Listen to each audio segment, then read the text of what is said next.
إن الحمد لله نحمده ونستعينه ونستغفره ونعوذ بالله من شرور أنفسنا ومن سيئات أعمالنا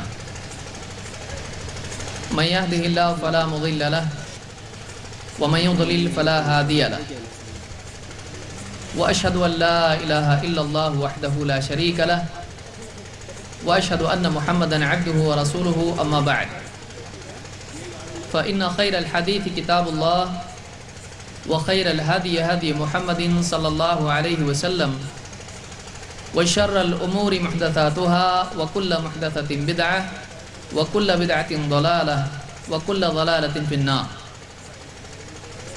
قال الله تبارك وتعالى يا أيها النبي إنا أرسلناك شاهدا ومبشرا ونذيرا وداعيا إلى الله بإذنه وسراجا منيرا. وقال جل وعلا في كتابه لقد كان لكم في رسول الله أسوة حسنة. میرے دینی بھائیوں اور قابل احترام ماں اور بہنوں، اللہ رب العالمین نے انسان کو زندگی گزارنے کے لیے دنیا میں ایک موقع دیا ہے، اور ہر انسان کو ملنے والی زندگی محدود ہے، جس کے ختم ہونے کا خود اس کو پتہ نہیں. کوئی نہیں جانتا ہے کہ کتنی زندگی اس کو ملی ہے. ہر انسان دنیا میں آتا ہے، 4 دن یہاں پر زندگی گزارتا ہے، اس کے بعد دنیا سے چلا جاتا ہے. عجیب بات یہ ہے کہ انسان کے علاوہ جتنی بھی مخلوقات ہیں، جتنی بھی چیزیں اللہ نے پیدا کی ہیں، چاہے وہ جانور ہوں، زمین پر چلنے والے جانور ہوں، زمین پر رینگنے والے جانور ہوں، پانی میں رہنے والی مچھلیاں ہوں، آسمان میں اڑنے والے پرندے ہوں، آپ ان تمام چیزوں کو دیکھیں تو آپ کو دکھائی دے گا کہ ان کا زندگی گزارنے کا ایک طریقہ طے ہے، اور اسی طریقے سے یہ زندگی گزارتے ہیں. شہد کی مکھی ہمیشہ شہد جمع کرتی ہے، پرندے تنکوں سے ہمیشہ اپنا گھونسلہ بناتے ہیں، مچھلیاں پانی میں تیرتی ہیں، زمین پر چلتی نہیں ہیں، شیر اور اس طرح کے دوسرے جانور، ان کا اپنا زندگی گزارنے کا ایک طریقہ ہے، اور وہ جو طریقہ ان کا زندگی گزارنے کا ہے، اس طریقے سے ہٹ کے نیا کچھ نہیں کرتے ہیں. بنانے والے نے ان کو ایک طریقہ دیا ہے، اسی کے وہ پابند ہیں. اور ایسا بھی نہیں کہ ان کو کچھ سکھانے کی ضرورت ہو، ان کو بدلنے کی ضرورت ہو، بلکہ سائنسداں بتاتے ہیں کہ جتنی بھی چیزیں، جتنے بھی جانور، پرندے اور جو کچھ بھی ہیں، وہ جو کچھ زندگی گزارتے ہیں، وہ ہماری یونیورس کے لیے، ہماری زمین کے لیے وہی صحیح ہے. کہ اگر ایک بھی جانور اس میں سے کم ہو جائے، اگر جنگل کے جانور گوشت کھانا چھوڑ دیں، اسی طرح سے ہرن اور بکریاں گھاس کھانا چھوڑ دیں، سانپ چوہے کھانا چھوڑ دیں، اگر یہ پورا جو سائیکل ہے، یہ جو نظام ہے زمین کا، اگر اس میں سے ایک چیز بھی ہٹا دی جائے تو پورا سماج، پورا نظام بگڑ سکتا ہے، پورا سسٹم خراب ہو سکتا ہے. معلوم ہوا کہ بنانے والے نے ہر چیز کو اس کا طریقہ جینے کا بتایا ہے، اور اس چیز کے، اس جانور کے، پرندے کے، مچھلی کے، اس پیڑ کے اپنے زندگی گزارنے کے طریقے ہی میں پورے سماج کی بھلائی ہے. عجیب بات یہ ہے کہ انسان کے اندر ایسا کوئی فکس طریقہ نہیں ہے. یہاں سچ بولنے والا بھی ہے، یہاں جھوٹ بولنے والا بھی ہے، یہاں جان بچانے والا بھی ہے، یہاں جان لینے والا بھی ہے. یہاں ایماندار بھی ہے، یہاں چوری کرنے والا، دھوکہ دینے والا بھی ہے، یہاں بڑوں کی عزت کرنے والا ہے تو سماج میں بڑوں کو بے عزت کرنے والا، ان کو ستانے والا بھی ہے، یہاں اچھا انسان اگر ہے تو یہاں برا بھی آدمی ہے۔ انسان کے لیے پیدائشی طور پر اس کے جسمانی اعتبار سے، اس کی انسٹنکٹ میں، اس کے اپنے مزاج میں کوئی ایک طریقہ نہیں ہے، وہ آزاد ہے، جانور آزاد نہیں ہے۔ یہ نہیں ہوگا کہ سمندر کی مچھلیاں باہر نکل کے چلنے لگیں اور پرندے پانی کے اندر تیرنے والے بن جائیں، ایسا نہیں ہوتا ہے۔ بنانے والے نے ان کو ایک طریقہ دیا ہے، وہ ویسا ہی جیتے ہیں، اس کا ایک فکس طریقہ ہے۔ انسان کے لیے ایسا کیوں نہیں ہے؟ انسان کے لیے ایسا نہیں ہے۔ 4 دن آدمی اچھا جیتا ہے، صحیح چلتا ہے، اس کے بعد اچانک اس کو کچھ ہو جاتا ہے، وہ غلط راستے پر چلنے لگ جاتا ہے۔ کبھی ایسا بھی ہوتا ہے کہ غلط راستے والا سدھر کے سیدھے راستے پر آ جاتا ہے۔ انسان کے پاس کوئی ایک فکس راستہ نہیں ہے۔ وجہ اس کی یہ ہے کہ انسان آزاد ہے، باقی چیزیں آزاد نہیں ہیں۔ انسان ہے جو چنتا ہے کیا صحیح ہے کیا غلط ہے، مجھ کو کیا کرنا چاہیے، مجھ کو کیا نہیں کرنا چاہیے۔ اس کو آزادی دی گئی ہے کہ وہ اپنی زندگی میں جو چاہے کرے۔ لیکن انسان کو کیا اللہ نے ایسی آزاد چھوڑ دیا ہے؟ کیا انسان کے لیے کوئی آئیڈیل نہیں ہے؟ انسان اگر واقعی صحیح جینا چاہے تو اس کے لیے کیا طریقہ ہے؟ کیا اپنے اندر وہ جھانکے؟ وہ کہاں دیکھے؟ وہ کس کو دیکھ کے اپنے آپ کو صحیح کرے؟ وہ کس کو دیکھ کر اپنے آپ کو اچھا انسان بنائے؟ اس لیے کہ دنیا میں جتنے بھی انسان ہیں ان کو دیکھنے کے بعد اس کو کوئی ایک چیز دکھائی نہیں دیتی ہے، ہر آدمی کچھ نہ کچھ الگ ہے۔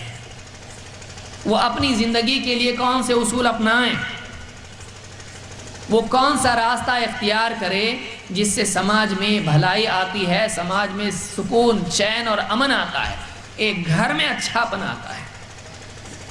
ایک اچھی زندگی کس کو کہتے ہیں؟ ایک بھلی زندگی کیسے آدمی اپنائیں، وہ کون سے اصول ہیں؟ کتابیں بہت ساری ہیں کہ ایسا کرنا چاہیے، ایسا نہیں کرنا چاہیے، بلکہ ٹکرانے والے اصول بھی ہیں۔ کوئی کہتا ہے ایسا کرنا چاہیے، کوئی کہتا ہے ایسا کرنا چاہیے۔ بہت سارے اچھے پرنسپلز انسان کو مل جانے کے بعد بھی ایک بات پھر رہ جاتی ہے کہ واقعی کیا کوئی ایسی شخصیت، کوئی ایسی پرسنالٹی زمین پر گزری ہے کہ جو صرف بولنے والی نہیں تھی، بلکہ جس نے اپنی زندگی میں ان اصولوں کو کر کے دکھایا، ان کی پابندی کر کے دکھائی، ان اصولوں کا، ان پرنسپلز کا پالن کر کے دکھایا۔ بولنا بہت آسان ہے، ایک عام آدمی کو بھی آپ کھڑے کر دیں بولنے کے لیے، تقریر کرنے لگائیں، بولے گا بھائی سچ بولنا چاہیے، جھوٹ نہیں بولنا چاہیے، لوگوں سے اچھا سلوک کرنا چاہیے، ویوہار اچھا رکھنا چاہیے، ایسا ہونا چاہیے، ویسا ہونا چاہیے۔ چاہے ایک عام آدمی ہو یا کوئی سیاستداں ہو یا کوئی اور انسان ہو، جب بولنے کا موقع آتا ہے تو ہر آدمی بولنے لگ جاتا ہے کہ یہ ایسا ہونا چاہیے۔ لیکن واقعی اس بات کو جی کے بتانا، پریکٹیکل لائف میں، عملی زندگی میں اس کو لوگوں کے سامنے نبھا کر پیش کرنا، یہ سب سے مشکل کام ہوتا ہے۔ اور اتنے اچھے سے جینا کہ ایک انسان کی زندگی خود ایک کتاب بن جائے، ایک انسان کی زندگی، اس کا عمل، اس کی لائف دوسروں کے لیے ایک پریکٹیکل گائیڈ اور ایک آئیڈیل اور ایک اسوہ اور نمونہ بن جائے۔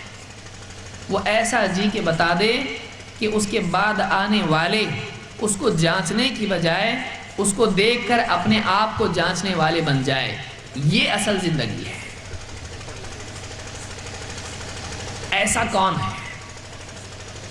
کتنے اچھے اچھے انسان دنیا میں آئے، لیکن آج وہ تاریخ میں گمنام ہو گئے، کسی کو ماننے والے نہیں ملے، کسی کی باتیں لوگوں نے سنبھال کے نہیں رکھی، کسی کو ہسٹری میں کوئی بڑا مقام نہیں ملا، وہ گمنامی کی زندگی جی کر دنیا سے چلا گیا ہے۔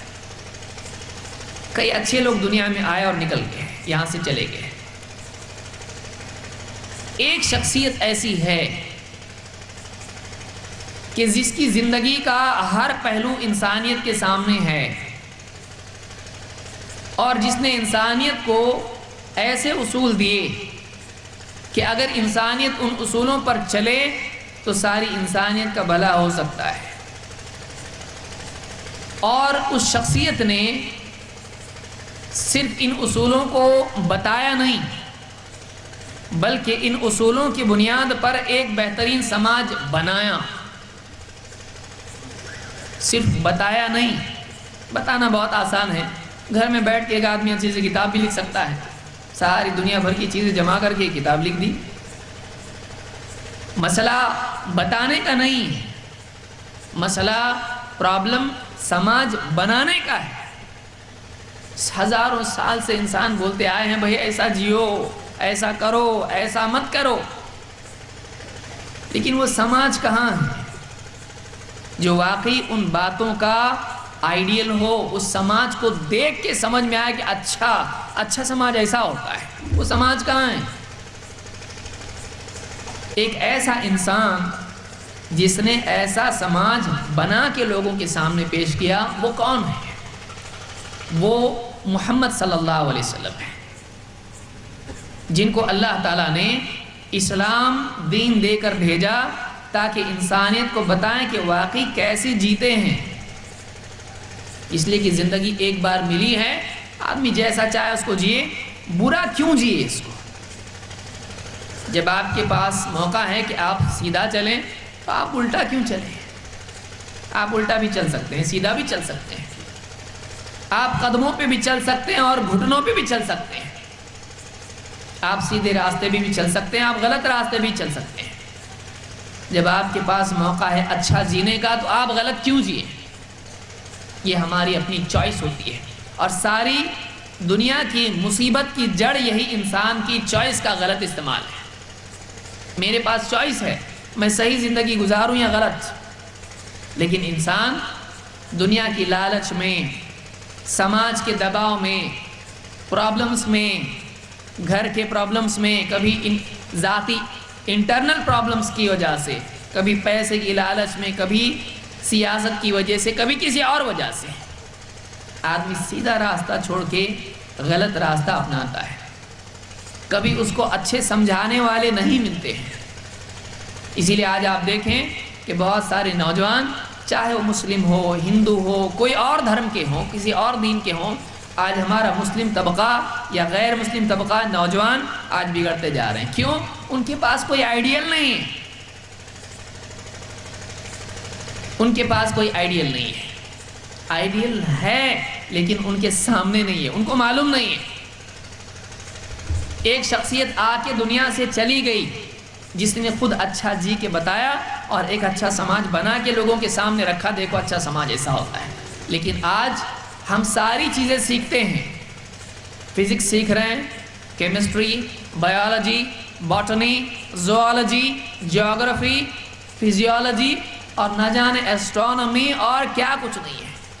ہم آسمان میں پہنچ گئے، ہم زمین میں چلے گئے، ہم سمندروں کی گہرائیوں میں چلے گئے، لیکن دل کی گہرائی میں کون جائے گا؟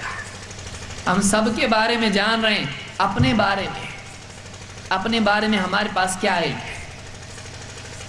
ہمارے پاس ایسا کون سا ایجوکیشن سسٹم ہے جس میں بگڑا ہوا آدمی جا کر سدھرا ہوا نکلے؟ ہارٹ کا، برین کا سرجری کرنے کا علم ہمارے پاس آ چکا ہے، اس کی ٹیکنالوجی ہمارے پاس آ چکی ہے۔ برین کھوپڑی کھول کے آدمی کا آپریشن کیا جا رہا ہے، اسکین کیا جا رہا ہے، سب کچھ کیا جا رہا ہے، اوپن ہارٹ سرجری کی جا رہی ہے، لیکن آدمی کا جو بگڑا ہوا دل ہے، جس میں ہمدردی لوگوں کے لیے نہیں ہے، جس کے اندر لوگوں کے دکھ درد کا احساس نہیں ہے، اس دل کو صحیح کرنے کے لیے کون سا آپریشن ہے؟ اس کے لیے کون سی دوا ہے؟ اس کے لیے کون سا انجیکشن ہے؟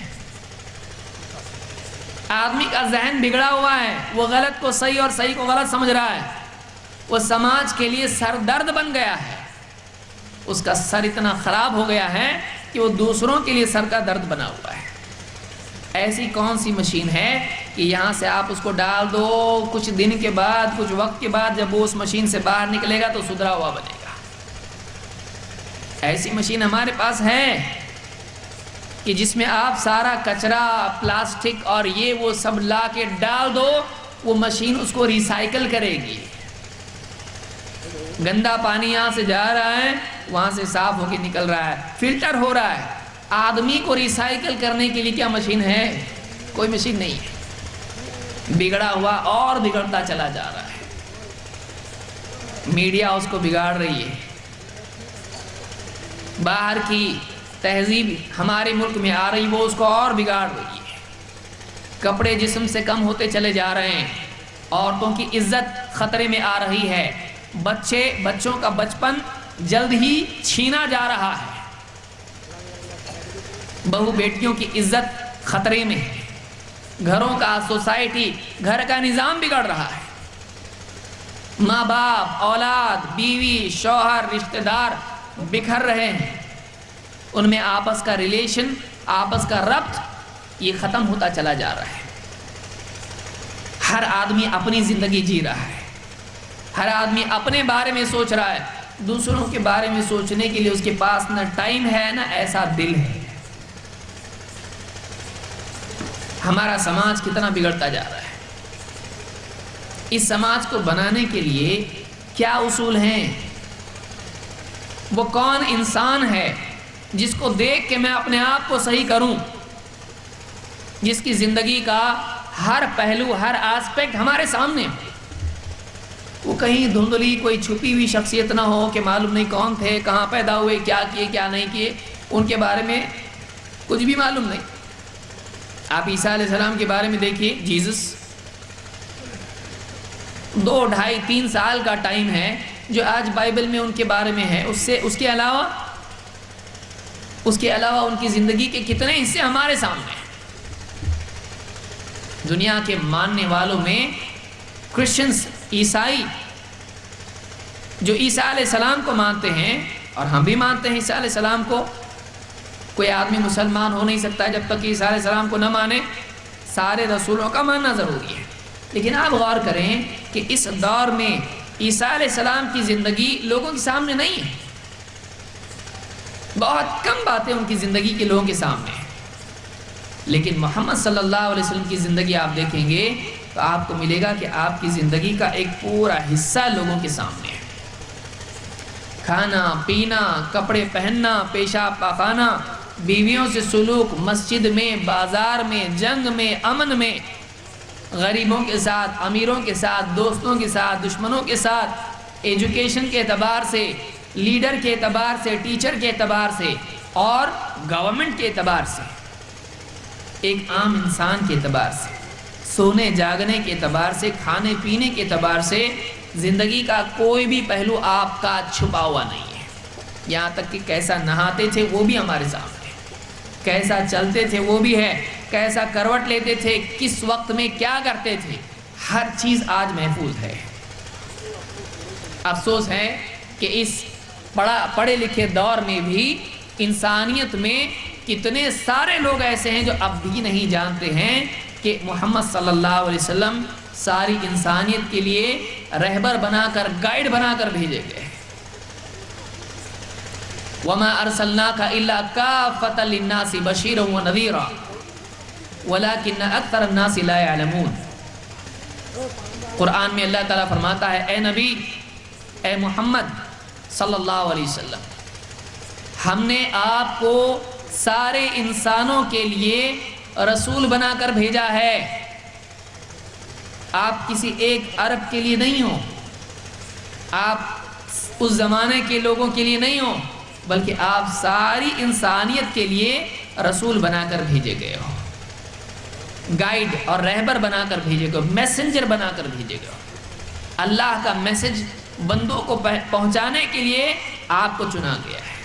وَمَا أَرْسَلْنَاكَ إِلَّا كَافَّةً لِلنَّاسِ بَشِيرًا وَنَذِيرًا وَلَكِنَّ أَكْثَرَ النَّاسِ لَا يَعْلَمُونَ۔ لیکن لوگوں میں اکثر لوگوں کو یہ بات اب تک معلوم نہیں ہے۔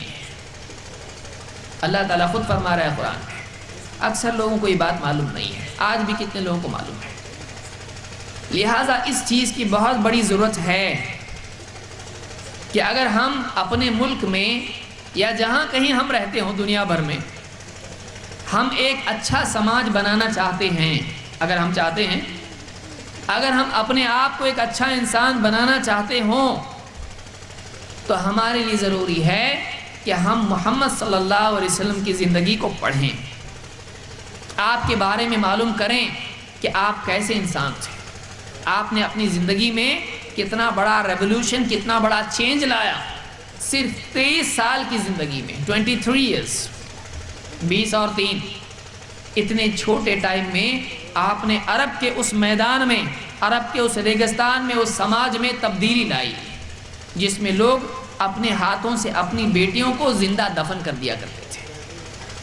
اس سماج کو آپ نے بنایا جس میں آدمی اپنی بچی کو عزت کے خطرے کی وجہ سے کہ میری ناک کٹ جائے گی اگر میری بیٹی دوسرے کے گھر میں بیاہ کے جائے گی، میں ان کے آگے جھکنے والا بن جاؤں گا، اس لیے اس کو میں پیدا ہونے کے بعد اپنے ہاتھوں سے دفن کر دوں، کوئی مسئلہ نہیں رہے گا، میں کسی اور کے آگے جھکنے والا نہیں بنوں گا، بیٹی والا ہے۔ آج بھی ہمارے سماج میں بیٹی والا کس کو کہتے ہیں؟ بیٹی والا، جھکنے والا، دہیج دینا پڑے گا، ہمیشہ سسرال والوں کے آگے جھکنا پڑے گا اور ہمیشہ پریشانیاں آتی رہیں گی۔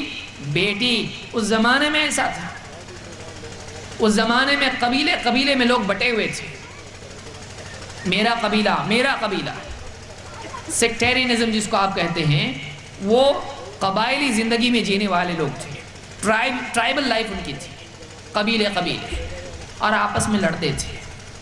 اللہ کے نبی صلی اللہ علیہ وسلم نے ان جھگڑوں کو ختم کیا، ان کو مل جل کر رہنے والا بنایا، ایک ایسا سماج بنایا جس میں الگ الگ لوگ، الگ الگ قبیلے کے، الگ الگ سماج کے مل جل کے رہ سکتے ہیں۔ یہ بہت بڑا پریکٹیکل اگزامپل ہمارے لیے ہے۔ کالے اور گورے کا جھگڑا آج تک امریکہ اور بڑے بڑے ملکوں میں، یورپ میں باقی ہے، جو نسل کی بنیاد پر ہے۔ اللہ کے نبی صلی اللہ علیہ وسلم کے زمانے میں بھی یہ چیز تھی، کالے اور گورے، عرب اپنے آپ کو بہت اونچا سمجھتے تھے، عرب اپنے علاوہ دوسروں کو گھٹیا سمجھتے تھے، کالا یہ کمتر برادری کا ہے، یہ کمتر لوگ ہیں، یہ مانتے تھے وہ لوگ۔ اللہ کے نبی صلی اللہ علیہ وسلم نے اس سماج کو اچھا بنایا، کالے اور گورے کا یہ فرق ختم کر دیا، بتایا کہ کیریکٹر کی بنیاد پر آدمی اونچا اور نیچا ہوتا ہے، رنگ کی بنیاد پر نہیں، نسل کی بنیاد پر نہیں۔ اس زمانے میں عورتوں کے ساتھ ظلم ہوا کرتا تھا، عورتوں کو جائیداد کا حصہ نہیں ملتا تھا، عورتوں کو مارا پیٹا جاتا تھا اور ان کے ساتھ جو چاہے سلوک آدمی کرتا تھا۔ اللہ کے نبی صلی اللہ علیہ وسلم نے عورتوں کا بھی حق بتایا کہ عورت کا بھی مرد پر حق ہوتا ہے۔ آپ کسی بھی ریلیجس بک میں آپ نکال کے بتا دو کہ آدمی کا جیسے عورت پر حق ہے، عورت کا بھی آدمی پر حق ہے، آپ بتاؤ۔ اسلام نے بتایا، محمد صلی اللہ علیہ وسلم نے بتایا کہ جیسے آدمی کا عورت پر حق ہوتا ہے، عورت کا بھی اپنے شوہر پر حق ہوتا ہے، اس کا بھی حق ہے، اس کے حق بتائے گئے، جائیداد میں اس کا حق ہے، کھانے پینے کے اعتبار سے اس کی ذمہ داری، لباس کے اعتبار سے، گھر کے اعتبار سے، بچوں کی پرورش کے اعتبار سے شوہر پر ذمہ داری، عورت کا حق مرد پر ہے۔ ایک اچھا سماج کیسے بنتا ہے؟ اگر کوئی آدمی اس کو سٹڈی کرنا چاہتا ہے تو سماج ایک دن میں نہیں بنتا ہے، جیسے پیڑ ایک دن میں نہیں اگتا ہے، آپ نے رات میں ڈال دیا بیج اور صبح کو ایک دم پیڑ۔ زمین کوئی مشین نہیں ہے کہ جس میں سے کوئی چیز اچانک نکل آتی ہے، پیڑ چھوٹے سے پودے سے لے کر بڑھتے بڑھتا ہے اور پھلدار پیڑ بن جاتا ہے۔ اسی طرح سے سماج بھی ایک مدت چاہتا ہے، اس مدت میں وہ سماج پنپتے ایک اچھا سماج بنتا ہے۔ پہلے کیا کیا جائے، بعد میں کیا کیا جائے، کون سی چیز اہم ہے، کیا چیز آنے پر اگلی چیزیں آتی ہیں۔ جیسے ڈاکٹر کو معلوم ہوتا ہے پہلے یہ دوا دینا چاہیے، پھر یہ، آگے پیچھے دوا کر دے گا، پیشنٹ کا نقصان ہو سکتا ہے۔ ایسے ہی سماج کی اصلاح کے لیے بھی کئی لوگ کوشش کرتے ہیں، لیکن اصل نبض پر وہ ہاتھ نہیں رکھ پاتے ہیں، اصل بیماری پر وہ ہاتھ نہیں رکھ پاتے ہیں۔ گریجول چینج کے لیے سٹیجز وہ نہیں طے کر پاتے ہیں کہ کون سی سٹیج میں کیا ہونا چاہیے سماج کی بھلائی کے لیے، لوگوں کے سدھرنے کے لیے۔ محمد صلی اللہ علیہ وسلم نے اس بگڑے ہوئے سماج کو اچھا بنایا تو کیسے بنایا؟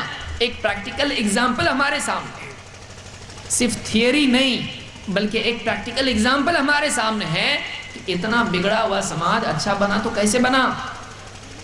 لہٰذا ایک آدمی جو ایجوکیشن اور سوشل ریفارمیشن کی فیلڈ میں ہو، سماج کو اچھا بنانے کی فیلڈ میں ہو، اس کے لیے بہت ضروری ہے کہ وہ محمد صلی اللہ علیہ وسلم کی زندگی کو پڑھے اور دیکھے کہ آپ نے کیسے اپنے سماج کو سدھارا جس میں لوگ اتنے بگڑے ہوئے لوگ تھے۔ ایک بہت بڑی ضرورت اس دور کی ہے، اور عجیب بات یہ ہے کہ اس دور میں جو کہ ایجوکیشن اور میڈیا کا دور ہے، مسلمانوں کی غفلت کی وجہ سے انہوں نے محمد صلی اللہ علیہ وسلم کے بارے میں لوگوں کو نہیں بتایا، لہٰذا کچھ لوگ اپنی ناسمجھی میں اسلام کے بارے میں، محمد صلی اللہ علیہ وسلم کے بارے میں غلط بات میڈیا میں لا رہے ہیں، اور لوگ اس کو سن رہے ہیں، پڑھ رہے ہیں، دیکھ رہے ہیں، اور اسلام سے دور ہو رہے ہیں، محمد صلی اللہ علیہ وسلم کو ایک غلط آدمی سمجھ رہے ہیں۔ یہ مسلمانوں کی ذمہ داری ہے، یہ پڑھے لکھے لوگوں کی ذمہ داری ہے کہ وہ انصاف کے ساتھ، عدل کے ساتھ، بغیر کسی تعصب کے، بغیر کسی باعث کے، وہ محمد صلی اللہ علیہ وسلم کی زندگی کو پڑھیں، آپ کے بارے میں سمجھنے کی کوشش کریں کہ واقعی آپ کیسے انسان تھے۔ یہ ایک ایسا بڑا موضوع ہے کہ اگر صبح تک بھی ہم بیٹھیں تو ختم ہونے والا نہیں ہے۔ اس کے لیے کچھ باتیں، کچھ کی پوائنٹس جس کو ہم کہہ سکتے ہیں، کچھ بنیادی باتیں محمد صلی اللہ علیہ وسلم کے کیریکٹر، آپ کی پرسنالٹی، آپ کے کردار، آپ کی شخصیت کے بارے میں، آپ کی زندگی کے کچھ واقعات سے میں آپ کے سامنے رکھنا چاہتا ہوں، تاکہ ایک ہلکا سا دھندلا سا تصور، ایک خاکہ آپ کی شخصیت کا ہمارے سامنے آئے۔ واقعی محمد صلی اللہ علیہ وسلم کی شخصیت اتنی اونچی ہے، آپ کا کردار اتنا اعلیٰ ہے کہ ہم الفاظ میں اس کو بیان نہیں کر سکتے، اور نہ اتنے تھوڑے سے وقت میں آپ کا تعارف ہم کو پوری طرح سے ہو سکتا ہے۔ لیکن ایک کوشش جو ہماری سعادت اور ہماری نجات کا ذریعہ بن جائے، جو بولنے والے کے لیے بھی اور سننے والے کے لیے بھی ایک برکت اور خیر کا ذریعہ بن سکتا ہے، ایسی مجالس ہمارے لیے خود ایک ذریعہ بنتا ہے کہ ان مجالس میں ہم کچھ تو اپنے نبی کے بارے میں اور ایک بہترین انسان جو ساری انسانیت کے لیے ہدایت بن کر آئے، کچھ باتیں آپ کے بارے میں بولے سنیں، کہ تاکہ اس کے ذریعے سے اپنی زندگیوں کو صحیح کرنے کا ایک شروعات اور ایک ابتدا ہمارے لیے ہو جائے۔ یہ مجالس اس مقصد کے تحت ہوتی ہیں، اس میں ساری باتیں جمع کرنا ممکن نہیں ہے، لہذا کچھ باتیں میں اس مجلس میں آپ کے سامنے رکھنا چاہوں گا کہ جس کے ذریعے سے محمد صلی اللہ علیہ وسلم کا ایک تعارف ہمارے سامنے، ہمارے پیارے نبی کا ایک تعارف ہمارے سامنے آ جائے۔ اس میں یہ بات جاننا ضروری ہے کہ محمد صلی اللہ علیہ وسلم صرف مسلمانوں کے لیے نہیں آئے، بلکہ اسلام اور محمد صلی اللہ علیہ وسلم ساری انسانیت کے لیے آئے۔ اللہ تعالیٰ فرماتا ہے لَقَدْ كَانَ لَكُمْ فِي رَسُولِ اللَّهِ أُسْوَةٌ حَسَنَةٌ، تمہارے لیے اس رسول کی زندگی میں بہترین نمونہ موجود ہے۔ تمہارے لیے اے انسانوں، اے مسلمانوں، اے لوگوں، اے عام انسانوں، دنیا بھر کے سارے لوگوں سے اللہ نے کہا، خصوصاً مسلمانوں سے، لَقَدْ كَانَ لَكُمْ فِي رَسُولِ اللَّهِ أُسْوَةٌ حَسَنَةٌ، کہ تمہارے لیے اس رسول محمد پیغمبر محمد صلی اللہ علیہ وسلم کی زندگی میں بہترین نمونہ موجود ہے، بیسٹ ایگزامپل موجود ہے۔ تو یہ آفیشل آئیڈیل ہمارے لیے ہیں محمد صلی اللہ علیہ وسلم، جو اللہ کی طرف سے طے کیے گئے ہیں۔ کسی کو سدھرنا ہے، محمد صلی اللہ علیہ وسلم کو دیکھے، اپنی زندگی کو صحیح کرے۔ لہٰذا اب کوئی بھی آدمی کہہ سکتا ہے بھائی ہر انسان کے جو بھی بڑے ہوتے ہیں جن کو مان کے چلتا ہے اس کے نزدیک وہ بیسٹ ہوتے ہیں. جتنے بھی دھرم اور دین اور مانیتا والے جتنے بھی ماننے والے لوگ ہیں ان کی اپنی اپنی بڑی شخصیتیں ہوتی ہیں جن کی وہ عزت کرتا ہے اور جن کو سب سے اچھا مانتا ہے. اس کے سامنے وہ شخصیت بہت ہی اونچی ہوتی ہے. محمد صلی اللہ علیہ وسلم کا یہ امتیاز ہے، یہ آپ کا آپ کی خصوصیت ہے، آپ کی یونیکنس ہے کہ آپ کے بارے میں صرف مسلمان نہیں بلکہ پڑھے لکھے طبقے نے بھی یہ بات کہی جو مسلمان نہیں تھے کہ آپ انسانیت کے سب سے سکسیسفل، سب سے بہترین انسان تھے. ایک لکھنے والا امریکن جو میتھمیٹیشین ہے جس کا نام مائیکل ہارٹ ہے، مائیکل ہارٹ، یہ امریکہ کا ہے، سعودی عرب کا بھی نہیں کہ چلو ہمارے نبی لکھ دے، یہ امریکہ کا ہے اور یہ ایک بڑا پروفیسر ہے، میتھمیٹیشین ہے. اس نے ایک کتاب لکھی ہے The 100 اس کتاب میں اس نے تاریخ میں بڑی بڑی جو بھی پرسنالٹیز گزری ہیں، ہسٹری میں جتنے بھی بڑے بڑے لوگ گزرے، چاہے وہ دھارمک ہوں، ریلیجس ہوں، دینی شخصیات ہوں، چاہے وہ سائنسداں ہوں، چاہے وہ پولیٹیشنز ہوں، چاہے کوئی بھی ہو، ایجوکیشن کی فیلڈ میں ہوں، ایسی 100 شخصیات کو اس نے جمع کیا اور اس نے دیکھا کہ کس شخصیت کا سب سے زیادہ اثر انسانیت کے، ہسٹری کے، تاریخ کے، سماج کے دھارے کو موڑنے کا ذریعہ ہوتا ہے. وہ کون سی شخصیت ہے جس کا سماج پر، انسانیت پر بہت بڑا اثر پڑا، جس کو آپ انگلش میں انفلوئنس کہتے ہیں، کہ سب سے زیادہ انفلوئنشل پرسنالٹیز ہسٹری میں کون تھی. اس نے کیا کیا، اس نے پھر ان میں سیکوینس رکھا، نمبر 1، نمبر 2، نمبر 3، 100، اور اس نے سب سے زیادہ اثر اس کا، پھر اس سے کام، پھر اس سے کام، ہوتے ہوتے ہوتے 100 نمبر. سب سے زیادہ انسانی تاریخ پر اثر ڈالنے والا کون؟ وہ مسلمان نہیں ہے، مسلمان نہیں ہو، اللہ اشہد ان لا الہ، کچھ بھی نہیں، مسلمان ہے ہی نہیں، وہ کرسچن ہے، عیسائی ہے.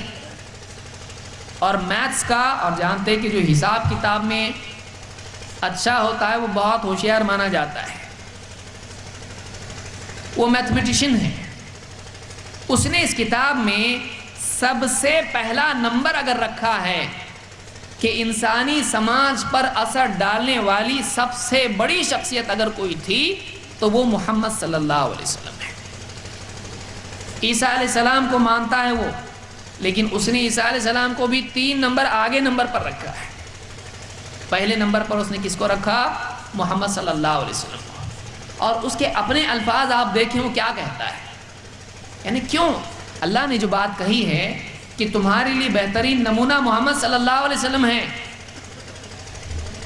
اس بات کے بارے میں آپ دیکھیں کہ وہ کیا کہتا ہے.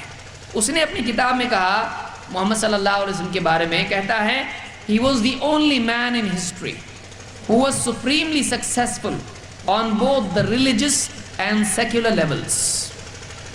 اپنی کتاب میں پیج نمبر 33 پر ہی کہتا ہے کہ he was the only man, the most successful man in history who was supremely successful on both the religious and secular levels. محمد صلی اللہ علیہ وسلم پوری تاریخ میں ایک اکیلے انسان تھے. پوری انسان پہلے سے لے کے آج تک انسان اتنی بڑی ہسٹری انسانیت کی ہے، اس پوری تاریخ میں اکیلے محمد صلی اللہ علیہ وسلم تھے جو سب سے زیادہ سپریملی سکسیسفل، نہایت ہی کامیاب ترین انسان تھے. کہاں، کس فیلڈ میں؟ صرف ریلیجن کے لیول پر نہیں، both the religious and secular levels. دینی میدان میں بھی، ریلیجس اور دھارمک میدان میں بھی، اور ساماجک میدان میں بھی. سماجی میدان میں بھی اور دینی میدان میں بھی۔ آپ دیکھیے دینی اعتبار سے بھی دنیاوی اعتبار سے بھی، دونوں اعتبار سے آپ اگر جائزہ لیں تو محمد صلی اللہ علیہ وسلم پوری تاریخ میں جتنے بھی بڑے لوگ آئے ان میں سب سے زیادہ کامیاب ترین انسان تھے۔ کامیاب اس اعتبار سے کہ آپ نے لوگوں کو زندگی گزارنے کے اعتبار سے ہر اعتبار سے گائیڈنس بھی دیا، جو وربل گائیڈنس ہے، بول کے بتایا ایسا کرو، یہ اچھا، یہ برا، یہ صحیح، یہ غلط، اور آپ نے اپنے سماج کو ایسا بنایا بھی، اور اس ساری ٹیچنگز کو، تمام تعلیمات کو اپنے سماج میں ڈھالا بھی، اس سماج کو اس کے مطابق ڈھالا بھی۔ یہ ایک بہت مشکل چیز ہوتی ہے۔ ایک آدمی کتنے دھارمک اور کتنی ریلیجس دینی لوگ ہوتے ہیں، ان کا اپنا گھر ان کی بات کے مطابق نہیں ہوتا ہے۔ آپ دیکھیں ان کے گھر والے اس کے مطابق نہیں ہوتے ہیں۔ کیوں؟ بولنا بہت آسان ہے، کرنا بہت مشکل ہے، اور اپنے آپ کو اس پر لانا مشکل ہے، دوسروں کو لانا تو اور بھی مشکل ہے۔ آپ کسی کے گلے میں رسی باندھ کے تو نہیں لا سکتے۔ تو وہ کیا ہنر تھا نبی صلی اللہ علیہ وسلم کے پاس، وہ کیا بات تھی آپ کے اندر کہ آپ نے سارے سماج کو اتنا اچھا سماج بنا دیا، کہاں سے کیسے آپ نے کیا؟ ایسا انسان کامیاب انسان نہیں تو اس کو کیا کہیں گے؟ یہ سب سے زیادہ کامیاب انسان ہے، جو خود بھی اچھا ہو، جو بولنے میں بھی اچھا ہو، کرنے میں بھی اچھا ہو، اور خود ہی نہیں بلکہ پورے سماج کو وہ اپنے جیسا سماج بنا دے۔ جو خود کرتا ہے وہ سب سے کروانے والا بن جائے۔ آپ بتائیے اس سے اچھا سکسیس کس کو کہتے ہیں؟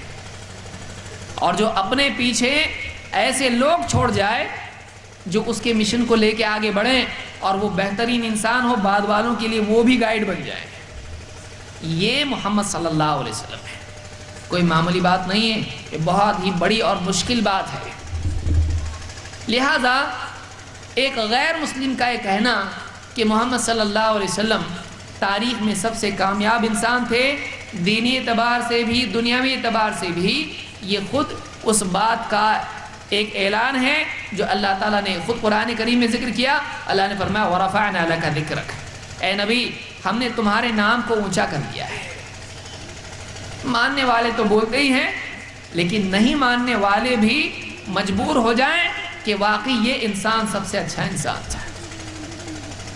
واقعی کیریکٹر اس کو کہتے ہیں کہ جو نہیں مانتا ہے وہ بھی کہے نہیں وہ سب سے اچھا آدمی ہے، اس کو کیریکٹر کہتے ہیں۔ اپنے تو اپنے، پرائے بھی ماننے لگ جائیں کہ واقعی وہ اچھا ہے، یہ محمد صلی اللہ علیہ وسلم ہے۔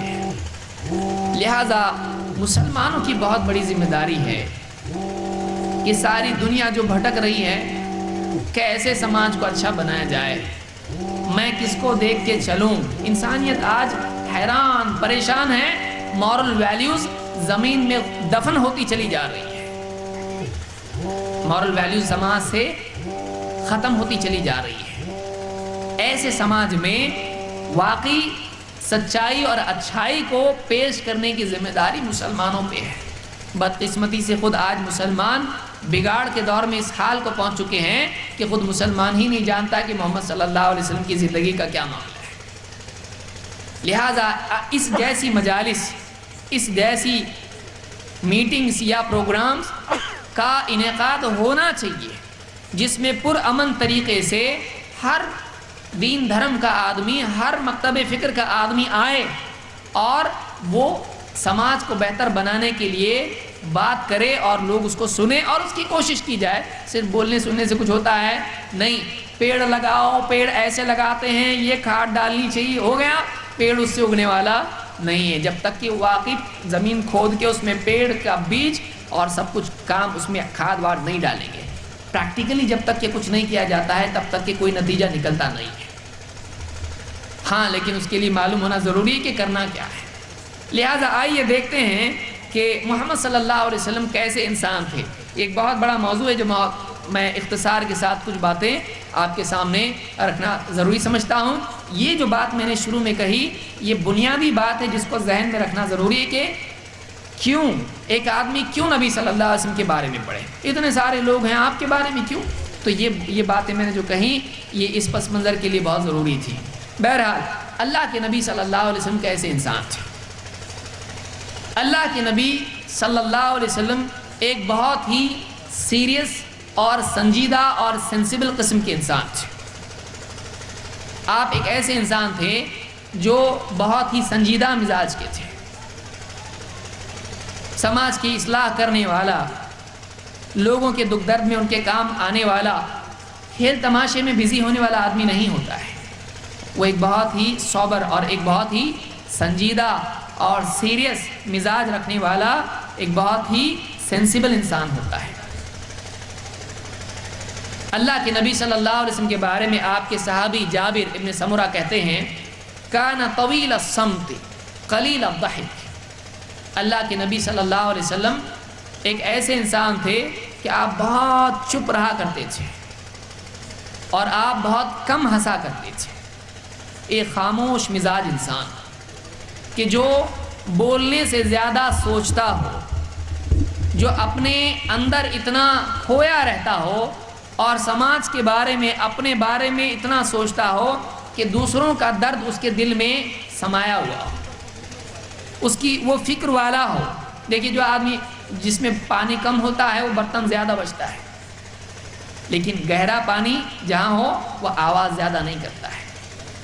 آپ ایک بہت ہی کم بولنے والے انسان کہ واقعی جو ذمہ داری کے ساتھ بولنے والا آدمی ہو کہ جو بولے تو واقعی وہ بات بولے جو کام کی ہو، اور اگر اس کے پاس بولنے کے لیے کوئی بات نہیں ہو تو وہ چپ رہے، جو بے فائدہ بولتا نہیں ہو، جس کا ہر جملہ لکھنے لائق ہو۔ بات کیا ہے؟ واقعی بات وہ ہے کہ جس کا ہر جملہ لکھنے لائق نہیں ہو، بات بولنے لائق نہیں ہے۔ کہ آپ ایسے انسان تھے کہ بہت چپ رہا کرتے تھے، اور آپ کانا طویل الصمت، بہت چپ رہنے والے، قلیل الضحک، آپ بہت کم ہنسا کرتے تھے۔ جو آدمی جس کی زندگی میں ذمہ داری نہیں ہوتی ہے وہ ہمیشہ ہنسی کھیل اور ہپی پھرے میں رہتا ہے، موج مستی میں رہتا ہے۔ آج ہم نے انجوائمنٹ کو لائف بنا لیا ہے، ہم ذمہ داری نبھانا نہیں چاہتے ہیں، ہم اپنے باہر دوسروں کے بارے میں سوچنا نہیں چاہتے ہیں۔ آج کھیل تماشے میں بزی رہنا ہی زندگی کا اصول بن چکا ہے، انجوائمنٹ۔ محمد صلی اللہ علیہ وسلم ان لوگوں میں سے نہیں تھے کہ جن کی زندگی کا مقصد انجوائمنٹ ہوتا ہے۔ آپ کی زندگی کا مقصد ریفارمیشن تھا، اور ایسا آدمی جس کے سامنے ایک بہت بڑا ٹاسک ہو اور بہت ذمہ داری بڑی ہو، ایسا آدمی کی ہنسی اڑ جاتی ہے، ایسے آدمی کی زندگی میں سنجیدگی آ جاتی ہے۔ اسی لیے کہتے ہیں کہ آپ بہت چپ رہنے والے، بہت کم ہنسنے والے ہوتے تھے، آپ بہت کم ہنسنے والے انسان تھے۔ جابر بن سمرہ ہی کہتے ہیں کہ کان لا یضحک الا تبسما، آپ ہنستے تھے تو آپ کی ہنسی بس مسکراہٹ ہوا کرتی تھی۔ آپ لوگوں سے ملتے تھے تو آپ لوگوں سے غصے سے نہیں ملتے تھے، آپ اگرچہ اپنے دل میں لوگوں کی فکر اور سماج کے سدھارنے کی اور سماج میں جو برائیاں ہو رہی تھی اس کا درد رکھتے تھے، آپ کو اندر تکلیف ہوتی تھی، لیکن اس کے باوجود آپ لوگوں سے ملتے تھے تو آپ لوگوں سے اچھے مزاج کے ساتھ، خوش مزاجی کے ساتھ لوگوں سے ملا کرتے تھے۔ کہتے ہیں کہ کان لا یضحک الا تبسما، آپ لوگوں کے ساتھ جب ملتے تھے تو آپ مسکراتے تھے، آپ کی ہنسی بس مسکرانا تھی، کھلکھلا کے ہنسنے والے آپ نہیں تھے۔ جریر رضی اللہ عنہ کہتے ہیں، جو آپ کے صحابی ہیں، ساتھی ہیں، کہتے ہیں کہ ما حجبنی النبی صلی اللہ علیہ وسلم منذ اسلمت، جب سے میں نے اسلام قبول کیا اللہ کے نبی صلی اللہ علیہ وسلم کبھی میری آنکھوں سے اوجھل نہیں ہوئے، میرے سامنے ہی رہے، میں آپ کو دیکھتا رہا ہوں۔ ولا رآنی الا تبسم فی وجہی، اور جب بھی آپ نے مجھ سے ملاقات کی تو آپ مجھ کو دیکھ کر مسکرا دیے۔ بڑا آدمی وہ نہیں ہے جو لوگوں میں بڑا بن کے گھمنڈ کے ساتھ جیے، بڑا آدمی وہ ہے جو چھوٹے لوگوں کے ساتھ میں بھی خود چھوٹا بن کے ہنسمکھ مزاج کے ساتھ میں مل جل کر رہے۔ بڑا آدمی وہ ہوتا ہے جو ہر آدمی کو یہ احساس دے کہ تم بھی بڑے ہو، میں تم سے بڑا نہیں ہوں۔ یہ چھوٹا آدمی ہوتا ہے جو اپنے آپ کو ثابت کرنے کی کوشش کرتا ہے کہ تم چھوٹے ہو میں بڑا ہوں۔ بڑا آدمی کبھی دوسروں کو چھوٹے پن کا احساس نہیں دلاتا ہے۔ اللہ کے نبی صلی اللہ علیہ وسلم لوگوں سے گھل مل کر رہتے تھے. آپ ایک بہت بڑے انسان تھے، لیکن اس کے باوجود آپ ایک ان پڑھ آدمی، ایک غریب آدمی، ایک غلام، ایک چرواہا، ایک اونٹ چرانے والا آدمی، وہ بھی اگر آپ کے پاس آتا تو آپ اس کے ساتھ میں ہنسمکھ اور خوش مزاجی کے ساتھ اس سے ملتے ہیں. کہتے ہیں کہ وَلَا رَآنِي إِلَّا تَبَسَّمَ فِي وَجْهِي، جب بھی آپ نے مجھ کو دیکھا، میری اور آپ کی آنکھیں ملی تو آپ نے مجھ کو دیکھ کے مسکرایا، آپ مجھ کو دیکھ کر مسکرا دیے. آپ ایک اچھے انسان تھے، گھل مل کے رہنے والے، نہیں کہ غصے سے دیکھیں کیوں آئے، کیا بات ہے. آج تو ایک ایسے زمانے میں ہم ہیں کہ اچانک کوئی مہمان گھر پہ آ جائے تو آدمی کا چہرہ اتر جاتا ہے، میری چھٹی خراب ہو گئی. لیکن اللہ کے نبی صلی اللہ علیہ وسلم رات ہو، دن ہو، سفر ہو، حضر ہو، کسی بھی وقت میں کوئی آپ کو آ کے ملتا تھا، آپ اس سے اچھے سے ملتے تھے. یہ ایک بنیادی کیریکٹر انسان کا ہے جو بتاتا ہے کہ واقعی انسان کیسا ہے، کہ جو دوسروں سے اچھے اخلاق سے پیش آئے. اسی طرح سے اللہ کے نبی صلی اللہ علیہ وسلم اللہ تعالیٰ کی طرف سے رسول بنا کر بھیجے گئے. آپ اللہ کے رسول تھے، اللہ کے بندے بھی تھے. بہت سارے لوگ غلط فہمی یہ سمجھتے ہیں کہ محمد صلی اللہ علیہ وسلم کی مسلمان عبادت کرتے ہیں، آپ کو اپنا گاڈ مانتے ہیں. محمد صلی اللہ علیہ وسلم ہمارے گاڈ نہیں ہیں، ہم کو گاڈ تک پہنچانے والے، اللہ کا تعارف کرانے والے. میں اس اعتبار سے باتیں کہہ رہا ہوں کہ ہو سکتا ہے غیر مسلم بھی ہماری بات کو سن رہے ہوں، کہ محمد صلی اللہ علیہ وسلم اللہ کا تعارف کرانے والے، اللہ کی پہچان کرانے کے لیے آئے تھے. وہ اللہ کا اوتار نہیں تھے، وہ اللہ نہیں تھے، اللہ کے برابر نہیں تھے، وہ اللہ کے بندے تھے. لہٰذا اللہ کے نبی صلی اللہ علیہ وسلم نے اپنی پوری زندگی اللہ کی عبادت میں صرف کی. اللہ تعالیٰ نے بھی آپ سے کہا تھا قرآن کریم میں وَاعْبُدْ رَبَّكَ حَتَّى يَأْتِيَكَ الْيَقِينُ، اے نبی آپ اللہ کی عبادت کرتے رہیں، اللہ کے آگے جھکتے رہیں یہاں تک کہ آپ کو موت آ جائے. اسی لیے آخری وقت میں بھی جب آپ کو مسجد میں لایا گیا تو آپ کھڑے نہیں ہو پا رہے تھے، لیکن آپ لوگوں کے سہارے سے مسجد میں نماز پڑھنے کے لیے آئے. اللہ کے نبی صلی اللہ علیہ وسلم کہتے ہیں، ایک صحابی کہتے ہیں کہ اللہ کے نبی صلی اللہ علیہ وسلم نے قیام کیا، نماز پڑھی، یہاں تک کہ آپ کے پاؤں میں سوجن آ گئی. آپ کے صحابہ نے آپ سے کہا کہ اے اللہ کے نبی، آپ اتنا عبادت میں مجاہدہ کیوں کرتے ہیں، حالانکہ اللہ تعالیٰ نے آپ کی مغفرت کا وعدہ آپ سے کر دیا ہے. آپ کیوں اتنا مجاہدہ کرتے ہیں کہ آپ کے پاؤں اور تہجد پڑھنے کی وجہ سے سوجن آپ کے پاؤں میں آ رہی ہے، آپ کے پاؤں میں سوجن آ رہی ہے. آپ نے جواب میں کہا افلا احب ان اکون عبدا شکورا، کیا میں اس بات کو پسند نہ کروں کہ میں اللہ کا شکر گزار بندہ بن جاؤں. میں اللہ کی شکر کی وجہ سے اتنی عبادت کرتا ہوں کہ اللہ نے رسول بنایا، نبی بنایا، اللہ تعالیٰ نے ہدایت دی، ہدایت کا راستہ بتانے والا بنایا، اور اتنے سارے معاملات اللہ نے کیے خصوصی جو دوسروں کے ساتھ نہیں کیے. وَكَانَ فَضْلُ اللَّهِ عَلَيْكَ عَظِيمًا، اے نبی آپ پر اللہ کا بڑا فضل رہا ہے. تو میں اللہ کا شکر گزار بندہ نہ بنوں، میں اللہ کے ڈر سے نہیں بلکہ اللہ نے مغفرت کر بھی دی تو میں اللہ تعالیٰ کے شکر کی وجہ سے نماز پڑھتا ہوں. اتنی نماز کہ آپ کے پاؤں سوج جائے. لوگوں کو عمل کا راستہ بتانے والے عمل کرنے والے نہیں ہوتے ہیں. عام سماج ایسے ہی ہوتا ہے، کرو یہ کرو وہ کرو، خود نہیں.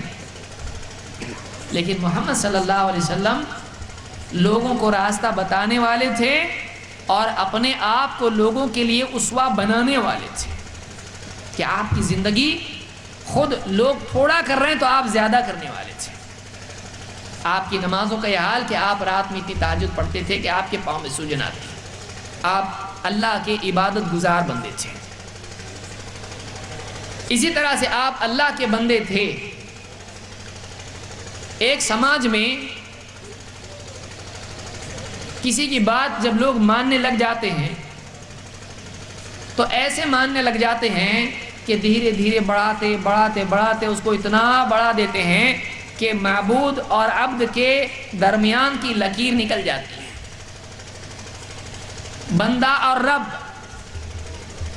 مالک اور غلام، اللہ اور رسول، اس کے بیچ کی جو فرق ہے، ولی اور اللہ، اس کے بیچ کی جو لکیر ہے وہ ختم ہو جاتی ہے۔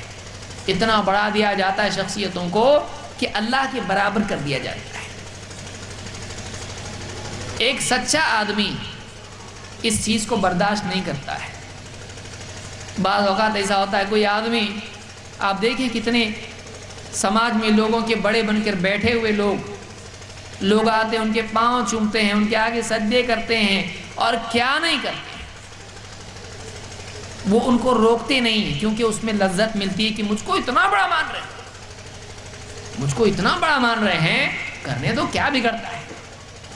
آدمی اس طرح کی چیزوں سے سماج کو نہیں روکتا۔ ہاں، اگر کسی اور کے ساتھ ایسا کیا جانے لگے تو یہ فوراً کھڑا ہو جاتا ہے کہ یہ غلط ہے، لیکن وہی چیز اگر اس کے ساتھ کی جانے لگے تو اس کے اندر وہ حرکت پیدا نہیں ہوتی ہے، اس کی غیرت نہیں جاگتی ہے، وہ ہونے دیتا ہے، ہونے دو، عزت مل رہی ہے۔ اللہ کے نبی صلی اللہ علیہ وسلم ایسے نہیں تھے۔ ایک صحابی کہتے ہیں کہ ایک آدمی نے کہا، بولتے بولتے بول دیا، اس نے کیا کہا؟ ما شاء اللہ و شئت، ما شاء اللہ و ما شئت، اے نبی وہی ہوگا جو اللہ چاہے اور آپ چاہیں، وہی ہوگا جو اللہ چاہے اور آپ چاہیں۔ اب آپ دیکھیے کیا ہو رہا ہے، جو اللہ چاہے اور آپ چاہیں وہی ہوگا۔ اللہ کے نبی صلی اللہ علیہ وسلم نے فوراً اس آدمی کو ڈانٹ دیا اور آپ نے کہا، اجعلتنی واللہ عدلا، کیا تو نے مجھ کو اللہ کے برابر کر دیا؟ اجعلتنی واللہ عدلا، کیا تو نے مجھ کو اللہ کے برابر کر دیا؟ لیکن تو نے کیا کہنا چاہیے؟ کہا کہ بل ما شاء اللہ وحدہ، بلکہ یوں کہہ کہ اکیلا اللہ جو چاہے گا وہی ہوگا، میں نہیں، مجھ کو اللہ کے برابر مت کر، میری تعریف میں اتنا آگے مت بڑھ کہ مجھ کو اللہ کے برابر تو کر دے، مجھ کو تو اللہ کے برابر کرتا ہے، یہ کہہ کہ اکیلا اللہ جو چاہے گا وہ ہوگا۔ اپنی تعریف کو رد کر کے اللہ کی تعریف کرنا بہت مشکل کام ہے۔ اپنے مقام کو کم کر کے اللہ کے مقام کو لوگوں کے سامنے پیش کرنا، اپنی نفی کے ساتھ، اپنی ریجیکشن کے ساتھ اللہ کی بڑائی بیان کرنا بہت مشکل کام ہے۔ اللہ کے نبی صلی اللہ علیہ وسلم ایسے ہی انسان تھے کہ آپ نے لوگوں کو بتایا، میں نہیں، اللہ، میں تو اللہ کا رسول ہوں، میں تو اللہ کا بندہ ہوں، اللہ ہے جو اصل ہے، اللہ ہے جو چاہتا ہے کرتا ہے، بل ما شاء اللہ وحدہ، بلکہ اکیلا اللہ جو چاہتا ہے وہی ہوگا۔ اور قرآن کریم میں اللہ تعالیٰ نے آیت نازل کی، اللہ نے کیا فرمایا؟ اِنَّكَ لَا تَهْدِي مَنْ أَحْبَبْتَ وَلَكِنَّ اللَّهَ يَهْدِي مَنْ يَشَاءُ، اے نبی آپ جس کو چاہو آپ اس کو ہدایت نہیں دے سکتے، آپ جس کو چاہو اس کو ہدایت نہیں دے سکتے، بلکہ اللہ ہے جسے چاہے اللہ ہدایت دے دے، اللہ کی چاہت چلتی ہے، آپ کی نہیں۔ آپ جس کو چاہو ہدایت ملے نہیں ہو سکتا، اللہ جس کو چاہے گا ہدایت دے گا۔ لہٰذا اللہ کے نبی صلی اللہ علیہ وسلم اس بات کو بہت اچھی طرح سے جانتے تھے۔ آپ کی زندگی میں جب بھی ایسا موقع آتا تھا کہ غلطی سے کوئی نیا مسلمان آپ کے مرتبے کو بڑھا کر اللہ کے برابر کرنے والا غلطی سے بن جائے، آپ فوراً اس کو منع کرتے، ٹوکتے اور بتاتے کہ نہیں، میری یہ حد ہے، میری یہ حد ہے۔ تو یہ آپ کی زندگی کی ایک بہت ہی نمایاں اور ایک خاص بات ہے کہ آپ نے لوگوں کو توحید سکھائی اور آپ نے بتایا کہ دیکھو میں اللہ کا بندہ ہوں اور اللہ تعالیٰ اکیلا معبود ہے، اللہ اکیلا رب ہے، اللہ ہی کی کائنات میں چلتی ہے۔ اسی طرح سے اللہ کے نبی صلی اللہ علیہ وسلم کی زندگی میں ایک بہت بڑا واقعہ ہوا۔ آپ کے گھر میں میت ہو گئی، آپ کے گھر میں آپ کے بیٹے کی وفات ہو گئی، ابراہیم، آپ کا چہیتا بیٹا جس سے آپ بہت محبت کرتے تھے، اس بچے کی موت ہو گئی۔ اب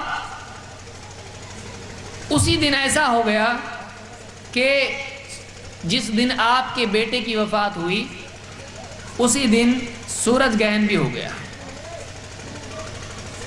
اب لوگوں میں وہ پرانا زمانہ، آج سے 1400 سال پرانا زمانہ، آج بھی کتنی ساری لوگوں کے ذہنوں میں چیزیں ہوتی ہیں۔ اس زمانے کے لوگوں کے ذہنوں میں ایک بات ہوا کرتی تھی کہ کوئی بڑا انسان دنیا سے جاتا ہے تو اس کے غم میں سورج گہن جیسی چیزیں ہوتی ہیں۔ تو لوگوں نے کیا کہنا شروع کیا کہ یہ جو ابراہیم آپ کے بیٹے ہیں اللہ کے نبی صلی اللہ علیہ وسلم کے، ابراہیم کی موت کے غم میں سورج گہن ہوا ہے۔ اللہ کے نبی صلی اللہ علیہ وسلم کو جب یہ بات معلوم ہوئی تو آپ نے سارے لوگوں کو جمع کیا اور آپ ممبر پر چڑھے اور آپ نے ممبر سے خطبہ دیا کہ اے لوگوں، یہ چاند گہن، سورج گہن کسی کی موت اور زندگی کی وجہ سے نہیں ہوتے ہیں، بلکہ یہ اللہ کی طرف سے نشانیاں ہوتی ہیں جس کے ذریعے سے اللہ تعالیٰ بندوں کو ڈراتا ہے، خبردار کرتا ہے۔ لہٰذا جب کبھی ایسا ہو تو تم اللہ کو یاد کرو، نماز پڑھو اور صدقات دو۔ یہ سورج گہن، چاند گہن کسی کی موت اور پیدائش کی وجہ سے نہیں ہوتی ہے۔ آپ کے گھر میں جنازہ ہے، کوئی آدمی سوچے گا، آج بھی دیکھیے کسی کے گھر میں کوئی ایسا غم کا واقعہ ہو جائے اور اسی دن سورج گہن ہو جائے اور لوگ کہیں دیکھو آپ کے گھر میں غم ہے، آسمان میں بھی اندھیرا ہو گیا ہے، سورج گہن ہو گیا ہے۔ اگر کوئی کہے تو یہ بھی اس کو ٹوکے گا نہیں، تو دیکھ ہاں چل رہا ہے، چلنے دو، میری بڑائی سے نکل رہی ہے تو میں کیوں اس کو رد کروں؟ اپنی بڑائی کو رد کرنا بہت مشکل کام ہوتا ہے۔ اللہ کے نبی صلی اللہ علیہ وسلم نے یہ جو غلط بات ان کے ذہنوں میں آئی، یہ جو اندھ شردھا جس کو آپ کہتے ہیں، سپرسٹیشن جس کو آپ کہتے ہیں، یہ خرافات جو بھی ہوتی ہیں، اس طرح کی توہم پرستی اس زمانے کے لوگوں کے ذہنوں میں آئی، آپ نے فوراً اس کو ختم کر دیا۔ کسی کی موت کی وجہ سے ایسا نہیں ہوتا ہے، بلکہ اللہ کی نشانیوں میں سے نشانی ہے کہ قیامت کے دن اسی طرح ہونے والا ہے۔ سورج اپنا نور کھو دے گا، اذا الشمس کوورت، قیامت کے دن ایسا ہونے والا ہے۔ ستارے جھڑ جائیں گے، آسمان و زمین توڑ پھوڑ کے اللہ تعالیٰ ان کو برباد کر دے گا، اور پھر یوم تبدل الارض غیر الارض والسماوات، کہ اس دن زمین دوسری زمین سے اور آسمان دوسرے آسمانوں سے بدل دیے جائیں گے۔ قیامت کا دن آنے والا ہے، اور ایک ایسا دن آنے والا ہے جس میں سورج چاند ختم کر دیے جائیں گے۔ اس دن کو آج یاد کرو۔ تو یہ سورج گہن، چاند گہن اس دن کو یاد کرنے کے لیے ہوتے ہیں، اس دن کی یاد دلانے کے لیے ہوتے ہیں۔ تو آپ نے فوراً لوگوں کا ذہن اس طرف پھیر دیا۔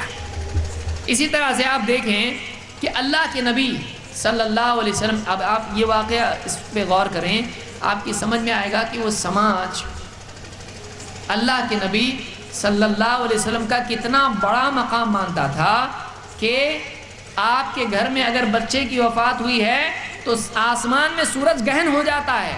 یہ ذہن ان لوگوں کا تھا، اتنی عقیدت، اتنا احترام، اتنا اونچا مقام وہ آپ کو اپنی زندگی میں دیے ہوئے تھے۔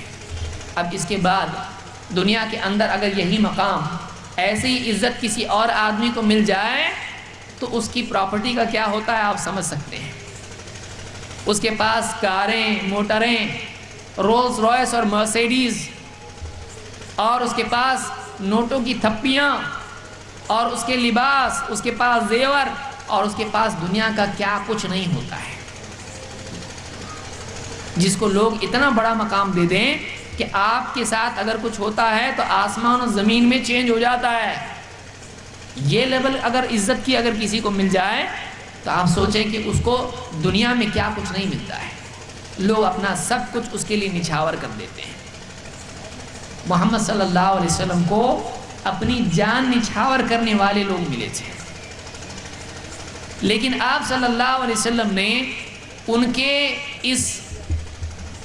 اس عقیدت کا غلط استعمال نہیں کیا، ان کی محبتوں کا، ان کی عزت کا، ان کی عقیدت کا آپ نے غلط فائدہ نہیں اٹھایا۔ دنیا کا ایسا آدمی لوگوں کی عقیدت سے فائدہ اٹھاتے ہوئے ان کا خون چوسنے والا بن جاتا ہے۔ آپ کسی بھی مذہبی طبقے کو دیکھ لیں، آپ کو دکھائی دے گا کہ ایک بہت بڑا طبقہ ہر سماج میں ایسا ہوتا ہے کہ ماننے والوں کی جیب پر اس کی نگاہ ہوتی ہے، ان سے کسی طرح سے وہ مال کھسوٹ کر جمع کرتا ہے۔ لیکن اللہ کے نبی صلی اللہ علیہ وسلم کیسے تھے؟ عمر رضی اللہ تعالیٰ عنہ ایک مرتبہ اللہ کے نبی صلی اللہ علیہ وسلم کے کمرے میں گئے. اللہ کے رسول صلی اللہ علیہ وسلم لیٹے ہوئے تھے. آپ اٹھ کے بیٹھ گئے. آپ لیٹے ہوئے تھے تو عمر نے دیکھا گھر میں جا کے کہ آپ لیٹے ہیں تو ایک بوریے پر لیٹے ہوئے ہیں. بوریا ہمارے یہاں پر جس میں گیہوں اور چاول رکھا جاتا ہے اس طرح کا بوریا، ایک دم کھدڑ کپڑا.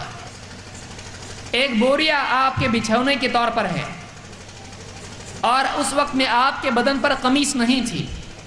آپ بوریے پر لیٹے ہوئے تھے، اٹھ کر بیٹھ گئے تو میں نے دیکھا کہ آپ کے بدن پر بوریے پر لیٹنے کی وجہ سے نشان بنے ہوئے ہیں. آپ کے مبارک جسم پر اس بوریے کے نشان بنے ہوئے ہیں. حضرت عمر آ کے بیٹھ گئے اور گھر میں ایک نگاہ ڈالی. ہمارے نبی کے گھر میں کیا کیا ہے ذرا دیکھیں گے. آج بھی گھر میں کسی کے آدمی جاتا ہے دیکھتا ہے جھومر ہے اور یہ ہے اور فلانا ہے، سب کچھ گھر میں. نگاہ آدمی کی نگاہ تو آزاد ہوتی ہے، کچھ نہ کچھ تلاشی کرتی رہتی ہے. حضرت عمر کے جب گئے گھر میں اللہ کے نبی صلی اللہ علیہ وسلم کے تو ایک نگاہ بھر کے پورے گھر کے اوپر آپ نے نگاہ ڈالی. ایک منظر دیکھا کہ کیا گھر کے نبی کے گھر کا کیا حال ہے. کہتے ہیں میں نے دیکھا ایک تو آپ بوریے پر لیٹے ہوئے تھے، بچھونے کے طور پر بوریا ہے، اور گھر کے اندر کچھ بھی نہیں. ایک کونے میں کچھ جو پڑے ہوئے ہیں، اناج مٹھی بھر جو ہیں، اور چمڑے لٹکے ہوئے ہیں کچھ بغیر دباغت دیے ہوئے، اور بس گھر کے اندر اور کچھ بھی نہیں ہے. نہ پیسہ، نہ روپے، نہ سونا، نہ چاندی، کچھ گھر کے اندر نہیں، بس اتنا ہی کچھ جو پڑے ہوئے اور چمڑا لٹکا ہوا ہے. اور یہ سونے کے لیے یہ ایسا بچھونا ہے، گدا بھی نہیں، پلنگ بھی نہیں، کچھ بھی نہیں. اور اس سے بدن پر نشان بنے ہوئے اللہ کے نبی صلی اللہ علیہ وسلم کے جسم میں. حضرت عمر کی آنکھوں سے آنسو نکل آئے اور رونے لگے. ایسا سخت آدمی، ایک دم بہادر آدمی، مضبوط آدمی، اللہ کے نبی صلی اللہ علیہ وسلم کے حال کو دیکھ کر، آپ کے گھر کے اندر تنگی کو دیکھ کر رو پڑے. اللہ کے نبی صلی اللہ علیہ وسلم نے دیکھا یہ رو رہے ہیں، کہا کہ اے عمر ما یبکیک یا عمر، اے عمر کیوں روتے ہو، کیوں روتے ہو، کیا بات ہے، یہ رونا کیوں آ رہا ہے؟ کہا کہ اللہ کے رسول میں کیوں نہ روں. ساری باتیں تو ایسی ہیں کہ رونا آ جائے، کسی بھی پتھر دل آدمی بھی رو دے آپ کے گھر کے حال کو دیکھ کر. میں کیوں نہ رہوں کہ قیصر اور کسریٰ، روم اور ایران کے بادشاہ ثمار اور انہار میں ہیں، باغوں میں اور نہروں میں گھوم پھر رہے ہیں، موج مستی کر رہے ہیں. وَأَنْتَ رَسُولُ اللَّهِ، اور آپ اللہ کے رسول ہیں، اور آپ کے گھر کا یہ حال ہے، آپ کے جسم پر نشان بنے ہوئے ہیں، یہ آپ کا بوریا، یہ آپ کے گھر میں یہ جو پڑا ہوا ہے، اور آپ کے گھر میں یہ اس طرح سے چمڑا لٹکا ہوا، آپ کے گھر میں کچھ بھی نہیں، یہ آپ کے گھر کا حال، اور آپ اللہ کے رسول ہیں، آپ کا اتنا بڑا مقام ہے، آپ اللہ کے میسنجر ہو، اللہ کی طرف سے بھیجے ہوئے ہو، آپ کا یہ حال ہے، میں کیوں نہ رہوں؟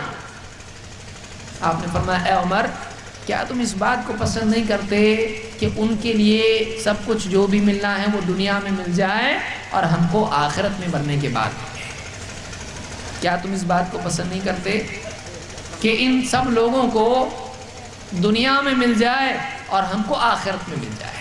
کیا تم اس بات کو پسند نہیں کرتے؟ کہا کہ ہاں اللہ کے رسول میں اس بات کو پسند کرتا ہوں. بلا یا رسول اللہ. آپ سوچیں کہ ایک مضبوط دل آدمی بھی گھر میں جا کر بغیر کسی لیکچر اور سپیچ کے رو دے، بتائیے وہ کتنی سادہ زندگی ہوگی. یہ زندگی تھی محمد رسول اللہ صلی اللہ علیہ وسلم کی. آپ کے پاس کچھ آ جاتا آپ بانٹ دیتے لوگوں کو. آپ کو کسی نے چادر دی، آپ اس کو اوڑے ہوئے تھے، ایک آدمی آیا کہا کہ اللہ کے رسول مجھ کو چادر دے دو جو آپ اوڑے ہوئے ہو، آپ نے اپنی چادر نکال کے اس کو دے دی. ایک آدمی آپ کے پاس آیا، آپ کی چادر کھینچی، آپ کی گردن پر نشان بن گئے، کہا اللہ کے رسول جو آپ کے پاس مال ہے اس میں سے مجھ کو دو. دیہاتی آدمی، انپڑھ آدمی بیچارہ آیا، اچھا والا آدمی آیا اور چادر کھینچ کے کہا مجھ کو مال دو. آپ نے پلٹ کے اس کو دیکھا، آپ ہنسے اور آپ نے کہا دو اس کو، جو مانگ رہا دے دو. اپنا بھی آپ نے دے دیا. گھر کا تقویٰ کیسا؟ بچہ آپ کے گھر میں، چھوٹا بچہ آپ کے نواسے حسن یا حسین، گھر میں پڑی ہوئی کھجور تھی، بھوک کی وجہ سے بچہ ہے، بچہ تو کچھ بھی کھا لیتا ہے، کھجور اٹھا کے منہ میں ڈال لی. آپ نے کہا کخ کخ، تھوک دے اس کو. کیا تو جانتا نہیں ہم صدقے کی کھجور نہیں کھاتے، ہم صدقے کا مال نہیں کھاتے، تجھ کو معلوم نہیں؟ اتنا زیادہ احتیاط، اتنا امت کے مال سے بچنا نہیں چاہیے ہم کو، نہیں چاہیے. مال سے اور دنیا کی چیزوں سے بھاگنا نہیں چاہیے ہم کو. اگر آپ سب کچھ لے کے اچھا بنگلہ بناتے اور یہ سب کچھ کرتے تو بولنے والے ایسے بھی ہوتے کہ ارے تو بس لوگوں کا مال لینے کے لیے سبھی لوگ کرتے آئے ہیں. آپ نے لوگوں کو اس لیے دعوت دی، اس لیے دین سکھایا کہ لوگوں کے مال لے کر آپ بیٹھ جائیں. نعوذ باللہ. آپ نے لیا نہیں، آپ نے اپنے پاس سے لوگوں کو دیا. لہذا اللہ کے نبی صلی اللہ علیہ وسلم ایک ایسے انسان تھے جو فقر و فاقے، تنگی کے ساتھ جینے والے انسان تھے. آپ نے لوگوں سے لے کر اپنا گھر نہیں بھرا، بلکہ آپ نے اپنے گھر کو دوسروں کے لیے خالی کر دیا. جو کچھ آپ کے پاس تھا اس کو بھی آپ نے دوسروں میں تقسیم کر دیا. یہ آئیڈیل ہے، یہ اللہ کے نبی صلی اللہ علیہ وسلم ہے. ایسے نبی کو ہم مانتے ہیں. اللہ کے نبی صلی اللہ علیہ وسلم جہاں اللہ کے بندے تھے، جہاں آپ ایک رسول تھے، وہاں ایک لیڈر اور قائد بھی تھے. آپ کو دیکھ کر آپ کے پیچھے قوم چلتی تھی، آپ کی بات مانتی تھی. آپ جہاں چلنے کے لیے کہتے لوگ چلتے، جہاں رکنے کے لیے کہتے لوگ رک جاتے. آپ نے اس سماج کو ادنا سے اعلیٰ بنایا، اتنا اچھا سماج بنایا کہ وہی لوگ جو اپنی بچیوں کو دفن کرنے والے تھے وہ یتیموں کی پرورش کرنے والے بنے. وہی لوگ جو دوسروں کی جانوں کے دشمن تھے وہ دوسروں کے لیے اپنی جانوں کو دینے والے بنے. آپ نے ایک اچھا سماج تعمیر کیا. لیکن اچھا سماج، جیسے کہ میں نے شروع میں کہا، اچھا سماج ایک دن میں نہیں بنتا ہے. چینج کے لیے گریجول چینج آتا ہے، تدریج کے ساتھ میں، تدرج کے ساتھ میں، سٹیپ بائی سٹیپ سماج اچھا بنتا ہے. آپ ایک بہت سمجھدار انسان تھے. آپ کے پاس گھر میں مال و دولت کے اعتبار سے افلاس تھا، لیکن فکری اعتبار سے آپ ایک اعلیٰ ترین، ذہین ترین اور بہت بڑے سمجھدار انسان تھے. کب کیا کرنا چاہیے، کون سا سٹیپ کس طرح کب اٹھانا چاہیے، بہترین طور پر آپ کو معلوم تھا. مزید یہ کہ اللہ کی طرف سے آپ کو وحی بھی نازل ہوتی تھی، آپ کو اللہ کی طرف سے رہبری بھی دی جاتی تھی، اور آپ خود ایک سمجھدار اور ذہین انسان تھے، ایک دم انٹیلیجنٹ انسان. آپ کے سینے کو حکمت سے بھرا گیا تھا، اور یہ ایک سے زیادہ مرتبہ آپ کے ساتھ میں ہوا. آپ کے دل کو دھویا گیا تھا زمزم سے. تو اللہ کے نبی صلی اللہ علیہ وسلم ایک ذہین ترین انسان تھے. عائشہ رضی اللہ تعالیٰ کے دور، عائشہ رضی اللہ تعالیٰ سے بات کے دور میں آپ نے فرمایا کہ اگر تیری قوم ابھی اسلام میں داخل نہیں ہوئی ہوتی تو میں کعبہ کو اس اصل بنیاد پر قائم کرتا. اس کی دیواریں جو اندر حتیم کو لے لیا تھا مشرکین نے مال کے کم پڑنے کی وجہ سے، تو آپ نے فرمایا کہ اگر تیری قوم ابھی اسلام میں داخل نہیں ہوئی ہوتی تو میں کعبہ کو اس کی اصل بنیاد پر قائم کرتا، لیکن تیری قوم چونکہ ابھی اسلام میں داخل ہوئی اس لیے میں یہ نہیں کر رہا ہوں. یعنی اگر میں نے ابھی فوراً غلبہ ہوتے ہی فوراً یہ قدم اٹھایا اور کعبہ کو ڈھا کر پھر سے اس کی نئی تعمیر کر دی تو قوم کیا کہے گی، دیکھو قبضہ پاتے ہی کعبہ کو ڈھا دیا. لوگوں میں غلط میسج جائے گا، لوگ اسلام سے دور ہوں گے، نبی سے بدظن ہوں گے. لہذا آپ لوگوں کا بھی خیال رکھتے تھے، جیسا کہ ایک قائد کو، ایک لیڈر کو، ایک سماج کو رہبری دینے والے کو دیکھنا چاہیے.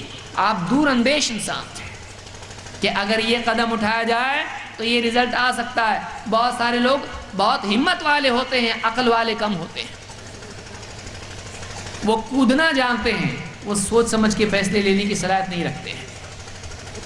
ہمت کے ساتھ ساتھ حکمت بھی ضروری ہے. آدمی کو زندگی میں صرف ہمت چاہیے نہیں، ہمت کے ساتھ ساتھ حکمت بھی چاہیے.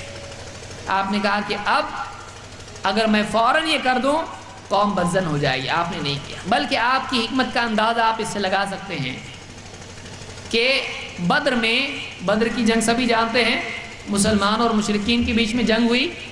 مسلمان 313 تھے اور مشرکین 1000 بلکہ اس سے زیادہ تھے، اس کے قریب تھے.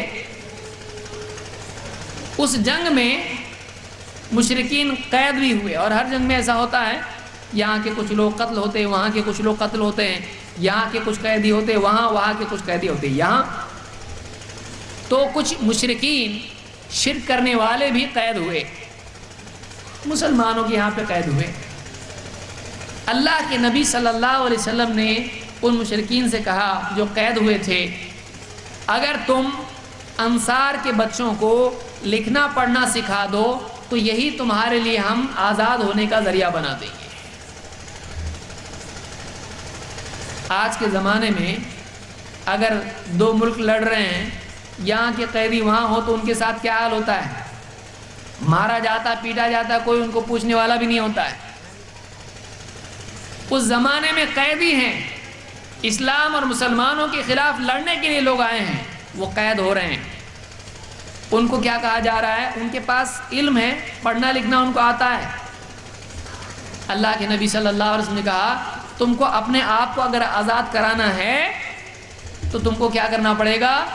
تم کو انصار جو مدینہ کے رہنے والے ہیں ان کے بچوں کو پڑھنا لکھنا اگر تم سکھا دو تم کو آزاد کر دیں گے، تم کو چھوڑ دیں گے. آپ سوچئے اس دور میں جہاں ایجوکیشن کا کوئی سسٹم نہیں تھا، اللہ کے نبی صلی اللہ علیہ وسلم نے ایک پریکٹیکل اگزامپل قائم کیا کہ اگر ایجوکیشن کا معاملہ ہے تو اپنے دشمن سے بھی فائدہ اٹھایا جا سکتا ہے. انگلش میں کہاوت ہے کہ عقل مند آدمی وہ ہے کہ اس کے دشمن جو اس کی طرف پتھر پھینک رہے ہیں ان پتھروں کو جمع کرے اور اچھا سا ایک گھر بنائے. عقل مند آدمی کون ہے؟ لوگ پتھر مار رہے ہیں، اس کو پھینک پھینک کے پتھر مار، اینٹ مار رہے ہیں، پتھر مار رہے ہیں، مارو مارو مارو، پورے پتھر مارے گئے. وہ پورے پتھر جمع کرے اور انہی پتھروں سے کیا کرے؟ اپنے لیے ایک اچھا سا گھر بنائے. یعنی وہ دشمن کو بھی اپنی ترقی کا سیڑھی بنائے، وہ دشمن کو بھی اپنی ترقی اور اپنے فائدے کے لیے سیڑھی بنائے. اس کو انٹیلیجنٹ آدمی کہتے ہیں. اللہ کے نبی صلی اللہ علیہ وسلم نے دشمن سے بھی اگر کوئی فائدہ اٹھایا جا سکتا ہے وہ بھی فائدہ ہم اٹھائیں گے.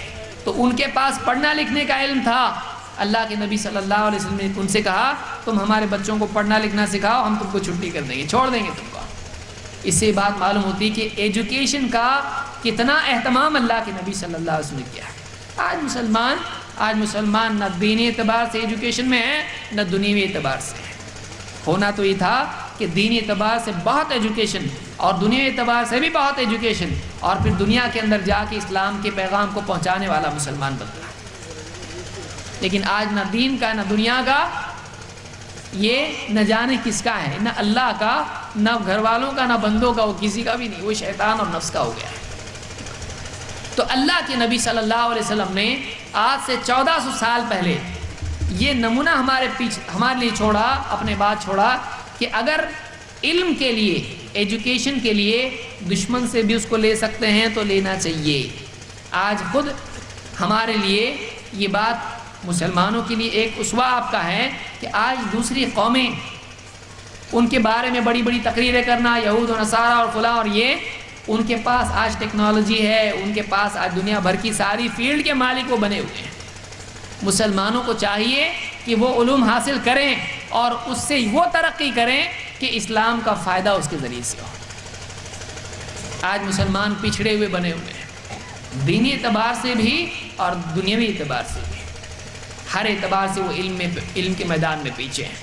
تو اللہ کے نبی صلی اللہ علیہ وسلم نے علم کے میدان میں پیچھے رہنا ہم کو سکھایا، نہیں، اور آپ نے یہ سکھایا کہ اگر دشمن سے بھی اپنے لیے فائدہ اٹھایا جا سکتا ہے تو اتنا عقل مند آدمی کو ہونا چاہیے کہ اس سے بھی وہ فائدہ اٹھائے، اس کو بھی اپنے لیے نقصان کی بجائے فائدے میں تبدیل کرتے ہیں۔ قیدیوں کے بارے میں آپ نے یہ دیکھا کہ اللہ کے نبی صلی اللہ علیہ وسلم نے ان کو پڑھنا لکھنا سکھانے والا بنایا۔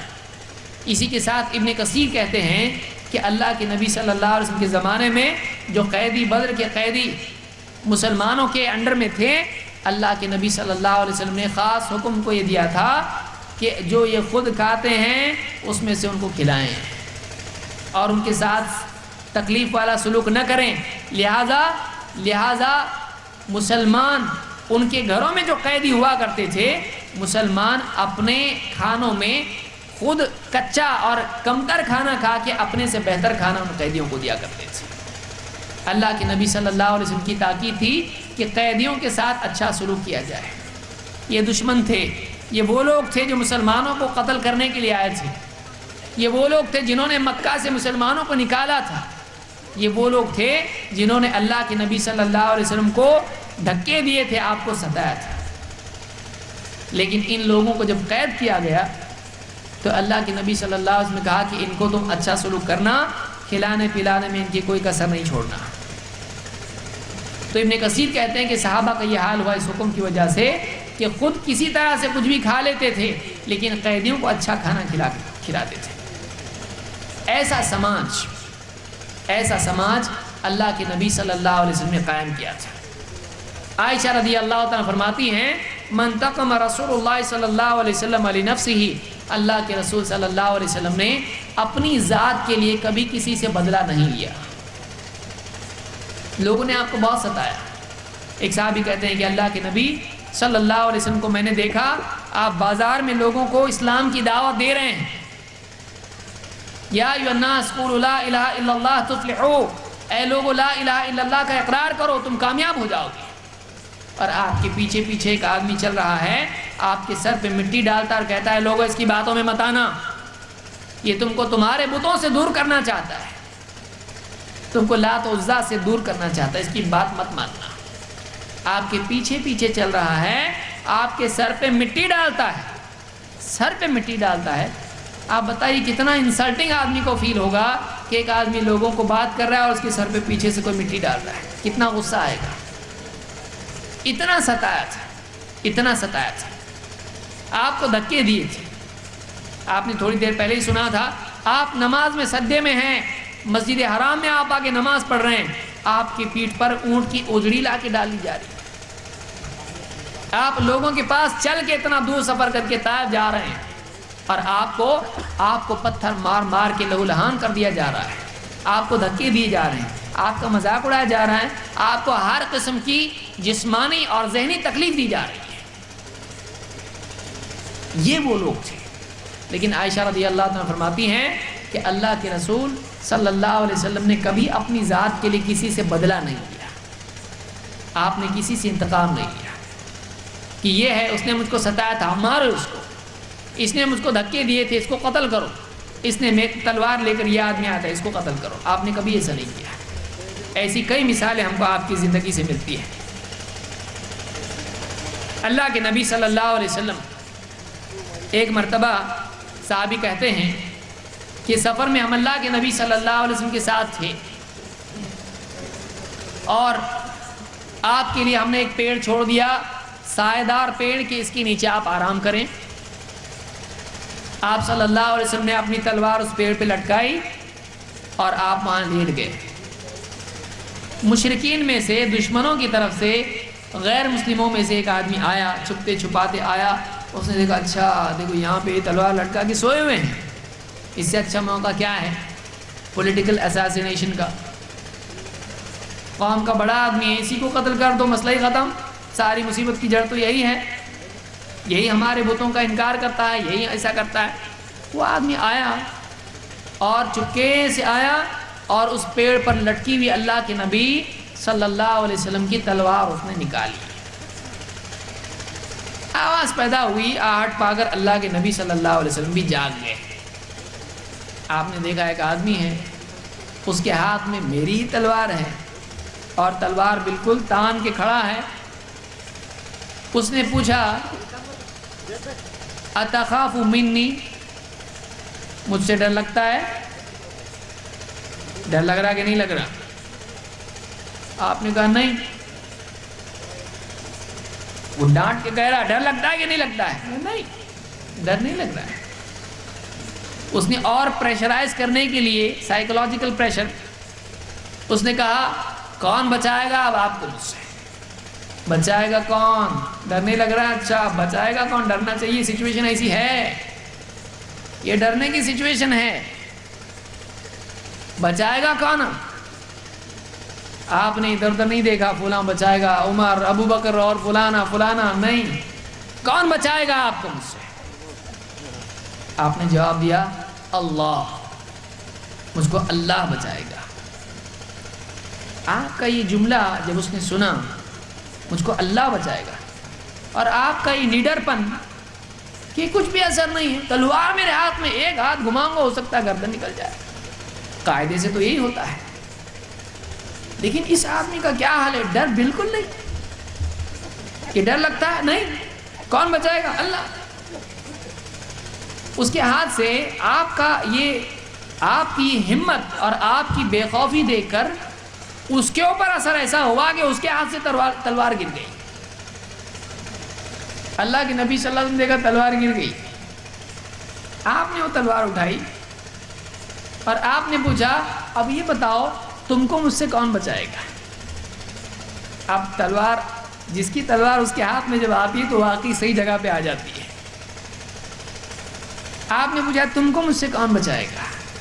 اس نے کہا کہ کن خیر آخذ، آپ اچھا تلوار پکڑنے والے بنیے۔ یعنی عزت دار لڑائی کرنے والا کیسا ہوتا ہے؟ جب دیکھتا ہے کہ اس کے ہاتھ میں نہیں ہے تلوار اور میرے ہاتھ میں ہے، تو واقعی جو بہادر ہوتا ہے بولتا ہے جا، چھوڑ دیا تجھ کو، تیرے پاس تلوار نہیں ہے نا، جا، معاف کیا۔ تو اس نے کیا کیا؟ یعنی رحم کی بھیک دیجئے، جیسے دوسرے الفاظ میں آدمی بولتا ہے ماں باپ ذرا رحم کیجئے، جان بخشیے، غلطی ہو گئی، سوری۔ تو اس نے کیا کہا؟ کن خیر آخذ، آپ اچھی طرح سے جو تلوار پکڑنے والا ہوتا ہے، تلوار پکڑنے کا حق ادا کیجئے، یعنی مجھ کو معاف کر دیجئے، غلطی ہو گئی، سوری، چھوڑ دو مجھ کو۔ آپ نے اس سے سوال پوچھا اس بات کی گواہی دے گا کہ اللہ کے سوا کوئی عبادت کے لائق نہیں اور میں اللہ کا رسول ہوں؟ دیکھیے دعوت کا موقع چھوڑنا نہیں چاہیے، لیکن اور ایک غلط فہمی اس میں پیدا ہو سکتی ہے، میں آگے اس کو سمجھا رہا ہوں۔ آپ کے ہاتھ میں تلوار ہے، آپ نے پوچھا اس بات کی گواہی دے گا کہ اللہ کے سوا کوئی عبادت کے لائق نہیں اور میں اللہ کا رسول ہوں؟ اس نے کہا نہیں، نو، سمپل، سامنے تلوار ہے، اس کو پکا معلوم تھا کہ یہ لوگ زبردستی نہیں کرتے ہیں، یہ لوگ زبردستی، کوئی آدمی ہو سکتا ہے اس کو لگے کہ نہیں، اگر کہا تو گردن اور تلوار دونوں کی ملاقات آج ہے، تو ڈر کے آدمی کیا کہے گا؟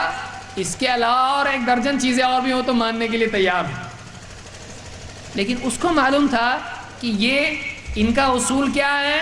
زبردستی نہیں، لا اکراہ فی الدین، دین میں داخل کرتے وقت میں کسی کو دین میں لانے کے لیے زور زبردستی نہیں۔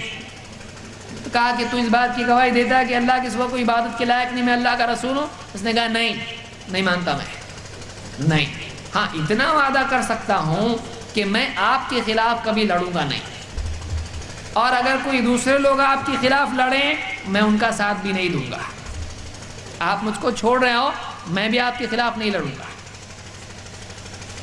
وہ آدمی تھوڑی دیر ویسے ہی بیٹھا رہا اور آپ نے اس سے کچھ نہیں کہا، آپ نے کہا جا، اٹھا اور گیا۔ یہ بھی نہیں کہا کہ اس کو چھڑی سے مارو، ٹھیک ہے، تلوار سے نہیں، ایسا بھی نہیں کیا آپ نے۔ آئندہ ایسا کرے گا یہاں پہ پٹائی کرو اس کی، اور پٹائی کر کے اس کو چھوڑ کے آ جاؤ وہاں پہ، نہیں، آپ نے اس کو چھوڑ دیا۔ وہ آدمی جو آپ کو قتل کرنے کے لیے آیا ہے، آپ نے اس کو چھوڑ دیا، جا، کلمہ نہیں پڑھ رہا پھر بھی جا۔ آپ سوچئے یہ کر سکتے تھے؟ اگر اسلام تلوار کے زور پر پھیلا ہے تو اس سے زیادہ اچھا موقع کیا ہے؟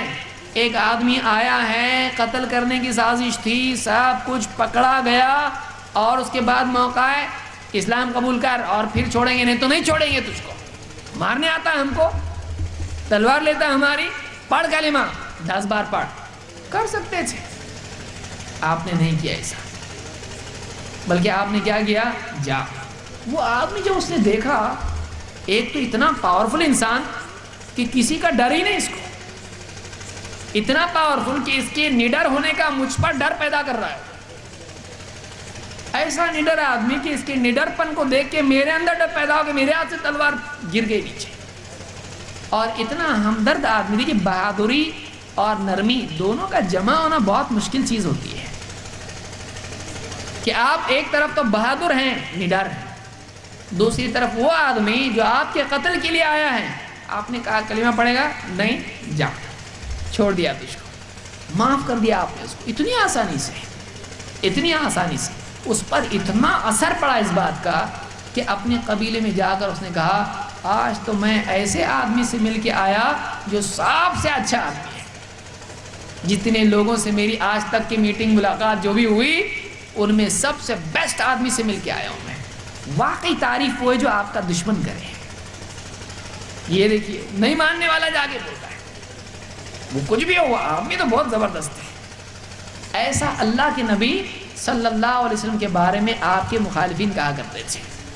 تو یہ آپ کی بہادری، آپ کا کردار، آپ کا کیریکٹر تھا۔ اسی طرح سے آپ کی زندگی میں ایک پہلو یہ بھی ہے کہ مشرکین نے آپ کو ستانے میں کوئی کسر نہیں چھوڑی، آپ کے مال ضبط کیے، آپ کے ساتھیوں کو ستایا، مارا، پیٹا، اور آپ صلی اللہ علیہ وسلم کو دھکے دیے، ذلیل کرنے کی کوشش کی، اور کیا کچھ نہیں کیا، آپ کو اپنے گھروں سے نکالا، اتنا مجبور کر دیا کہ آپ مکہ میں نہیں رہ سکتے تھے، مجبور ہو گئے مدینہ جانے کے لیے، سب کچھ چھین لیا آپ سے، ہر قسم کی تکلیف آپ کو دی، ہر قسم کی اذیت آپ کو، دل دکھایا، تانے دیے، کیا کچھ نہیں کیا، لیکن اللہ کے نبی صلی اللہ علیہ وسلم ایک ایسے انسان تھے جو اپنے دوستوں سے تو دوستوں سے، دشمنوں سے بھی اصول نبھانے والے انسان تھے، اور بہادر آدمی بااصول ہوتا ہے، ذلیل آدمی ہوتا ہے جو بے اصول ہوتا ہے، خواہش پرست آدمی بے اصول ہوتا ہے، خسیس ہوتا ہے، لیکن بہادر آدمی جو ہوتا ہے وہ بالکل بااصول آدمی ہوتا ہے، اس کے اصول ہوتے ہیں۔ اللہ کے نبی صلی اللہ علیہ وسلم کے 2 صحابی ہیں، حذیفہ ابن الیمان اور ان کے والد، وہ نکلے بدر کی جنگ کے وقت میں مکہ سے، اور ان کا مقصد یہ تھا کہ اللہ کے نبی صلی اللہ علیہ وسلم کے ساتھ شریک ہو جائیں اور جنگ میں شریک ہوں۔ راستے میں مشرکین ان کو مل گئے، کہاں جا رہے، اور پکڑا، کہا کہ تم ان کے ساتھ نہیں جا سکتے، ہمارے خلاف لڑو گے، ایسا کرو گے، تو وہاں جا رہے ہیں، تو پکڑا ان کو راستے میں، انہوں نے کہا کہ ہم تو بس مدینہ جا رہے ہیں، ہم محمد صلی اللہ علیہ وسلم نہیں بلکہ مدینہ جا رہے ہیں، اور مقصود یہ تھا کہ مدینہ جا کے پھر یہیں جانا ہے، تو کہا ہم تو مدینہ جا رہے ہیں، اور وعدہ کیا، اور سب کچھ وعدہ ان سے کیا کہ ہم لڑیں گے نہیں، ہم لڑیں گے نہیں، ہم مدینہ جائیں گے، ہم نہیں لڑیں گے، نبی صلی اللہ علیہ وسلم کے ساتھ میں جنگ میں شریک نہیں ہوں گے، اسلامی فوج میں شریک نہیں ہوں گے، ہم مدینہ جائیں گے، بس اتنا ہی ہم چاہتے ہیں، وعدہ کرو، ہاں وعدہ کرتے ہیں۔ وہ لوگ مدینہ آئے، دونوں باپ بیٹے دونوں مدینہ آئے، کہا کہ اللہ کے رسول دیکھو ہم آ رہے تھے، راستے میں یہ لوگ ہم کو ملے اور ایسا ایسا وعدہ ہم سے کیا، ان سے وعدے کا کیا اعتبار ہے، تو دشمن ہیں ہمارے، ان کے وعدے کی کیا ویلیو ہے، کچھ نہیں، ہم تو لڑیں گے آپ کے ساتھ شریک ہو کے، مشرکین سے ہم لڑیں گے۔ اور ایسا وقت ہے کہ مسلمان کتنے ہیں، 313، جس میں سے لڑنے لائق بھی کم ہیں، کئی بیمار، کسی کے پاس ڈھال ہے تو تلوار نہیں، تلوار ہے تو ٹوٹی تلوار ہے، کسی کے پاس کچھ ہے، کچھ زرہ ہے تو کسی کے پاس نہیں ہے، کسی کے پاس سواری ہے تو کوئی پیدل ہے، عمریں ہیں، کوئی بڑا ہے تو کوئی چھوٹا بھی ہے، ایسی ٹوٹی پھوٹی جماعت۔ اب ایسے میں 2 آدمی کتنی ویلیو رکھتے ہیں؟ آپ نے نہیں کہا کہ ان سے وعدے کا کیا اعتبار ہے، وہ تو دشمن ہے ہمارے، آ جاؤ ہمارے ساتھ لڑو، نہیں، آپ نے کہا نہیں، تم نے ان سے وعدہ کیا ہے، ہم تمہاری طرف سے ہم ان سے وعدہ نبھائیں گے اور ہم اللہ سے مدد چاہیں گے کہ اگرچہ ہم کم ہیں لیکن تمہارے نئی شریک ہونے سے جو نقصان ہو رہا ہے، جو کمی ہو رہی ہے، ہم اللہ سے مدد چاہیں گے، ہم وعدہ نبھائیں گے۔ اللہ کے نبی صلی اللہ علیہ وسلم ایسی شخصیت تھے کہ آپ نے اپنے دشمنوں سے بھی کیے ہوئے وعدے نبھائے۔ یہ کیریکٹر ہے، اس کو کردار کہتے ہیں، اس کو اصول کہتے ہیں کہ اللہ کے نبی صلی اللہ علیہ وسلم نے ان مشرکین سے بھی کیا ہوا وعدہ نبھایا جنہوں نے آپ کے بارے میں کسی بھی چیز کا خیال نہیں رکھا۔ ہر ڈرٹی ٹرک جس کو آپ کہتے ہیں، ہر گھٹیا سے گھٹیا چیز جو آدمی کر سکتا ہے آپ کے خلاف، ان سب نے وہ سب کچھ کیا، لیکن اللہ کے نبی صلی اللہ علیہ وسلم نے جو اصول آپ کے تھے کبھی نہیں توڑے، اپنوں کے بارے میں بھی نہیں، پرایوں کے بارے میں بھی نہیں۔ اصول اصول ہوتا ہے، پرنسپلز، قواعد، قاعدے، یہ اپنوں کے لیے بھی ہوتے ہیں، غیروں کے لیے بھی ہوتے ہیں۔ واقعی بااصول وہ آدمی ہے جو فائدہ نہیں دیکھے بلکہ قاعدہ دیکھے۔ لوگ کیا دیتے ہیں؟ یہاں فائدہ ہے، یہاں تھوڑا اصول توڑیں گے تو چلتا ہے، یہاں فائدہ، یہاں نقصان ہے، یہاں بھی توڑے تو چلتا ہے۔ تو فائدے نقصان دیکھ کر آدمی اصولوں پہ چلتا ہے۔ واقعی بااصول آدمی ایسا نہیں ہوتا ہے، وہ واقعی اصول دیکھ کے چلتا ہے، چاہے فائدہ ہو یا نقصان۔ ان میں سے اللہ کے نبی صلی اللہ علیہ وسلم تھے۔ تو یہ مشرکین سے وعدے نبھانا، یہ بھی اللہ کے نبی صلی اللہ علیہ وسلم کی سیرت سے ہم کو ملتا ہے۔ ایک مرتبہ ایسا ہوا کہ ایک عورت نے چوری کی، اور بعض روایت میں آیا کہ وہ عورت یہ کرتی تھی کہ ادھار کے نام پر لے لیتی تھی اور ہڑپ کر جاتی تھی، واپس نہیں دیتی تھی۔ اب کیس بڑھتے بڑھتے بڑھتے پائل اپ ہو گئے، کئی فائل بن گئے ایسی۔ یہ عورت تو ایسی کرتی ہے ہمیشہ، اور بعض روایتوں میں کہ اس کا نام بھی فاطمہ تھا۔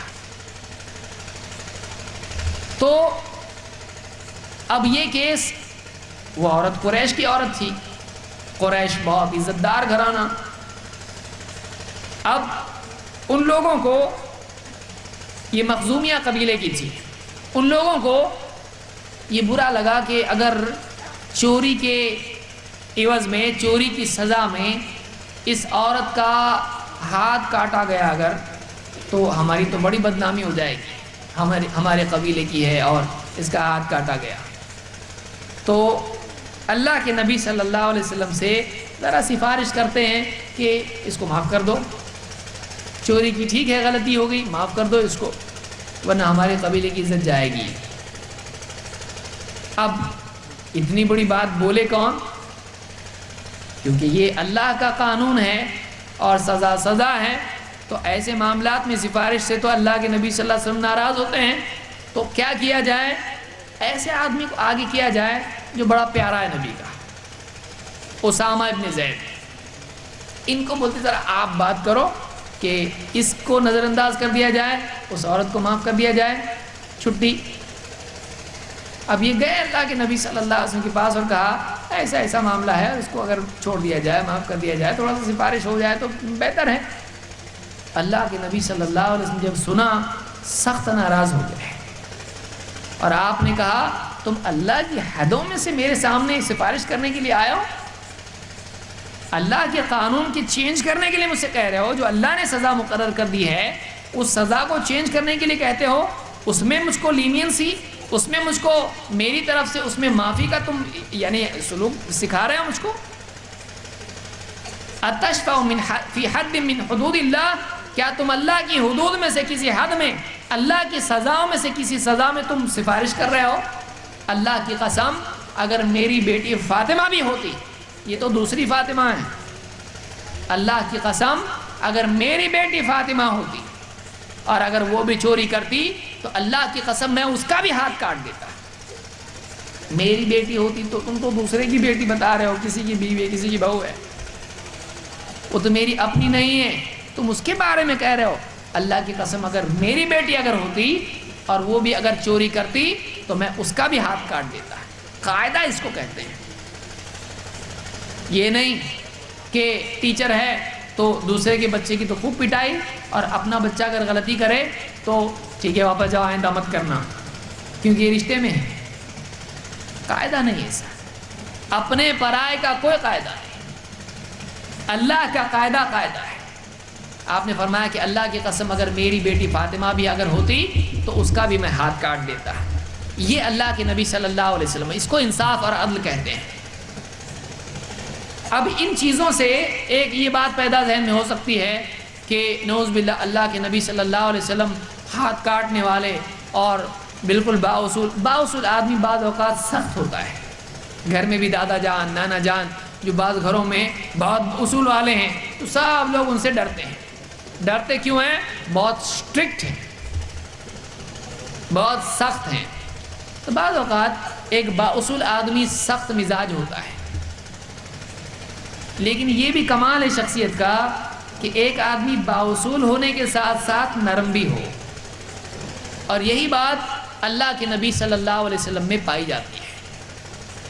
آپ کے کردار میں یہی چیز تھی کہ آپ ایک طرف تو بالکل بااصول تھے کہ غلط بات کو بالکل برداشت نہیں کرتے تھے، دوسری طرف اللہ کے نبی صلی اللہ علیہ وسلم ایک نرم مزاج انسان بھی تھے، ایک نرم دل انسان بھی تھے۔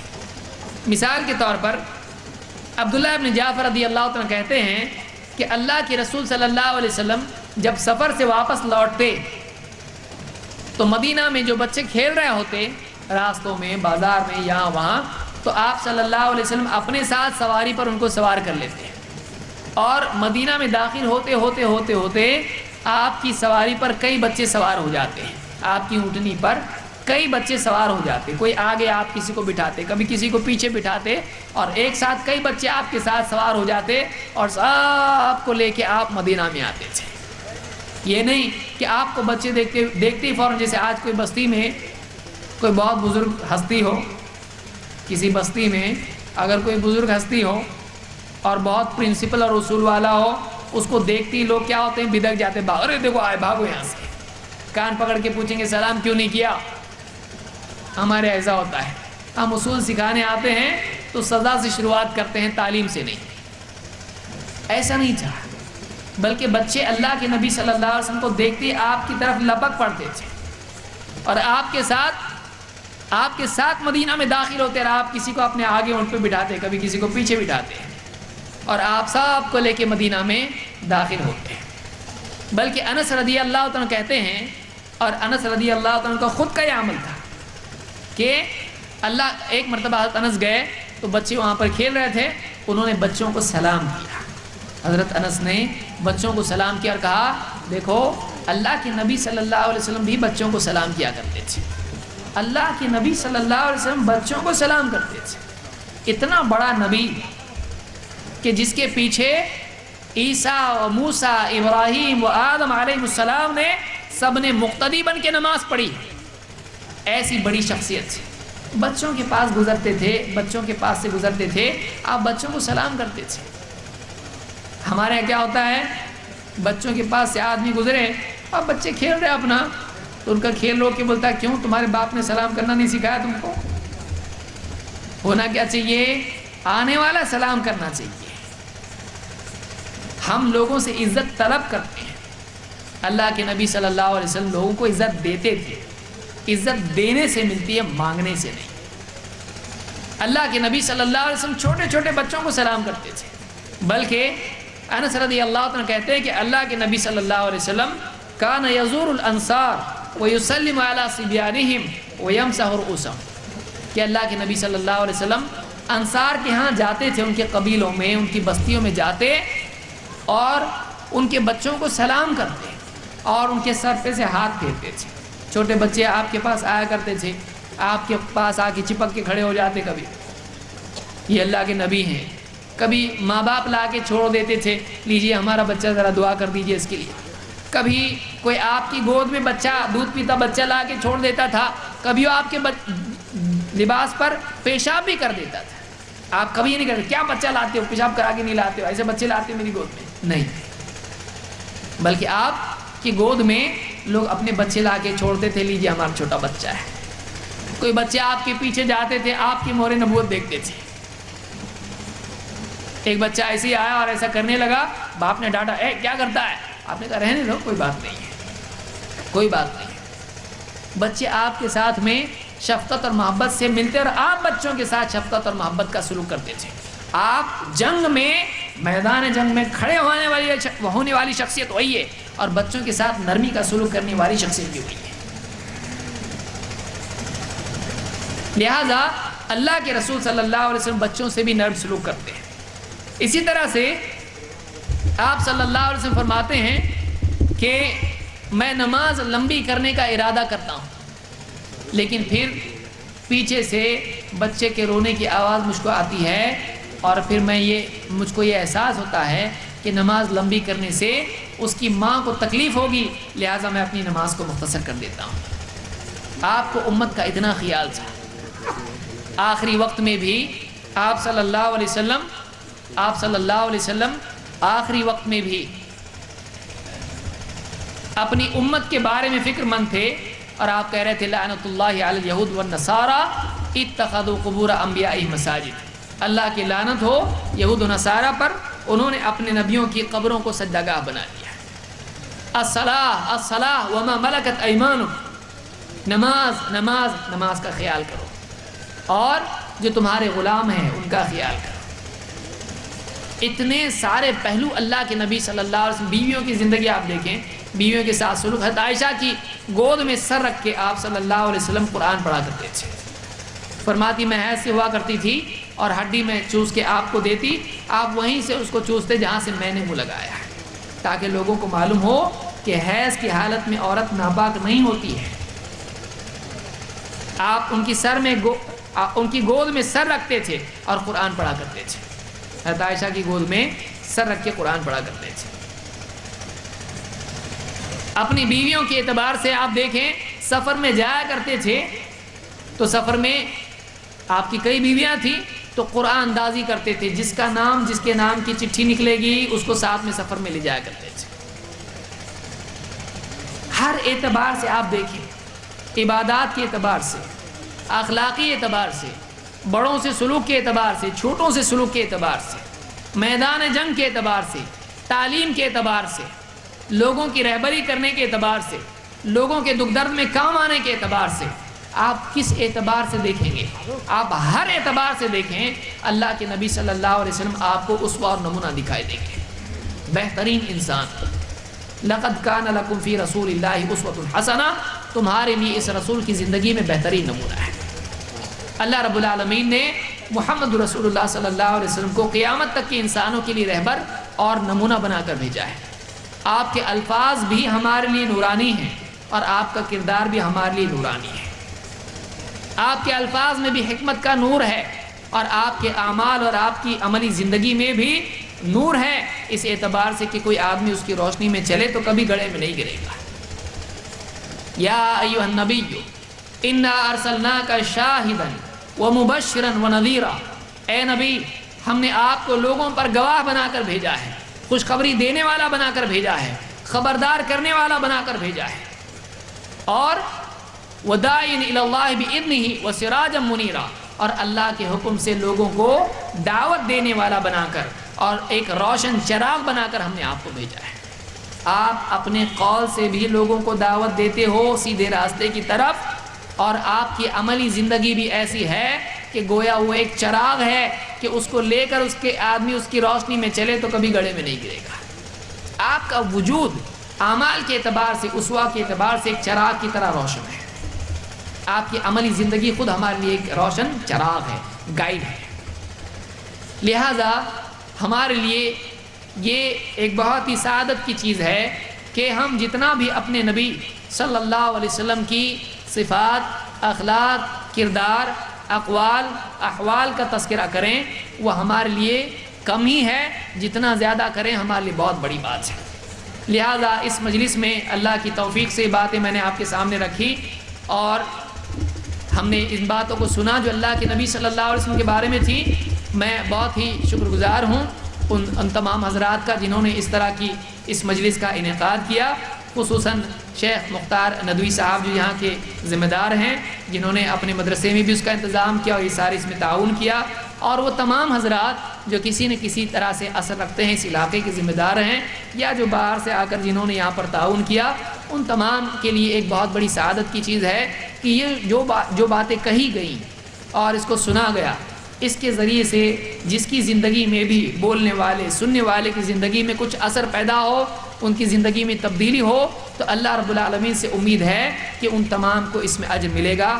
بلکہ اللہ سے ہم دعا کرتے ہیں کہ اللہ تعالی ہم سب کی اس مجلس کو قبول فرمائیں اور ایسی مجالس میں بارہا آنے کی ہم کو توفیق عطا فرمائیں، اور مسلمانوں کو اتحاد کے ساتھ مل جل کر اللہ اور اس کے رسول کے دین کے سیکھنے اور سکھانے کی توفیق عطا فرمائیں، اور اسلام کے پیغام کو ان لوگوں تک پہنچانے کی توفیق عطا فرمائیں جو اسلام کو نہیں جانتے اور اسلام کے بارے میں غلط فہمی میں مبتلا ہیں۔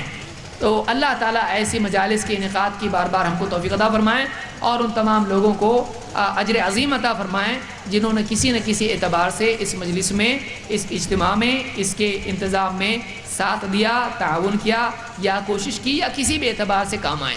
اللہ رب العالمین ہم سب کو بہترین اجر اور ثواب عطا فرمائیں، خصوصاً ان لوگوں کو جنہوں نے اس اجتماع کو یہاں پر اس کا انعقاد کیا ہے۔ اقول قولی ھذا واستغفر اللہ لی ولکم۔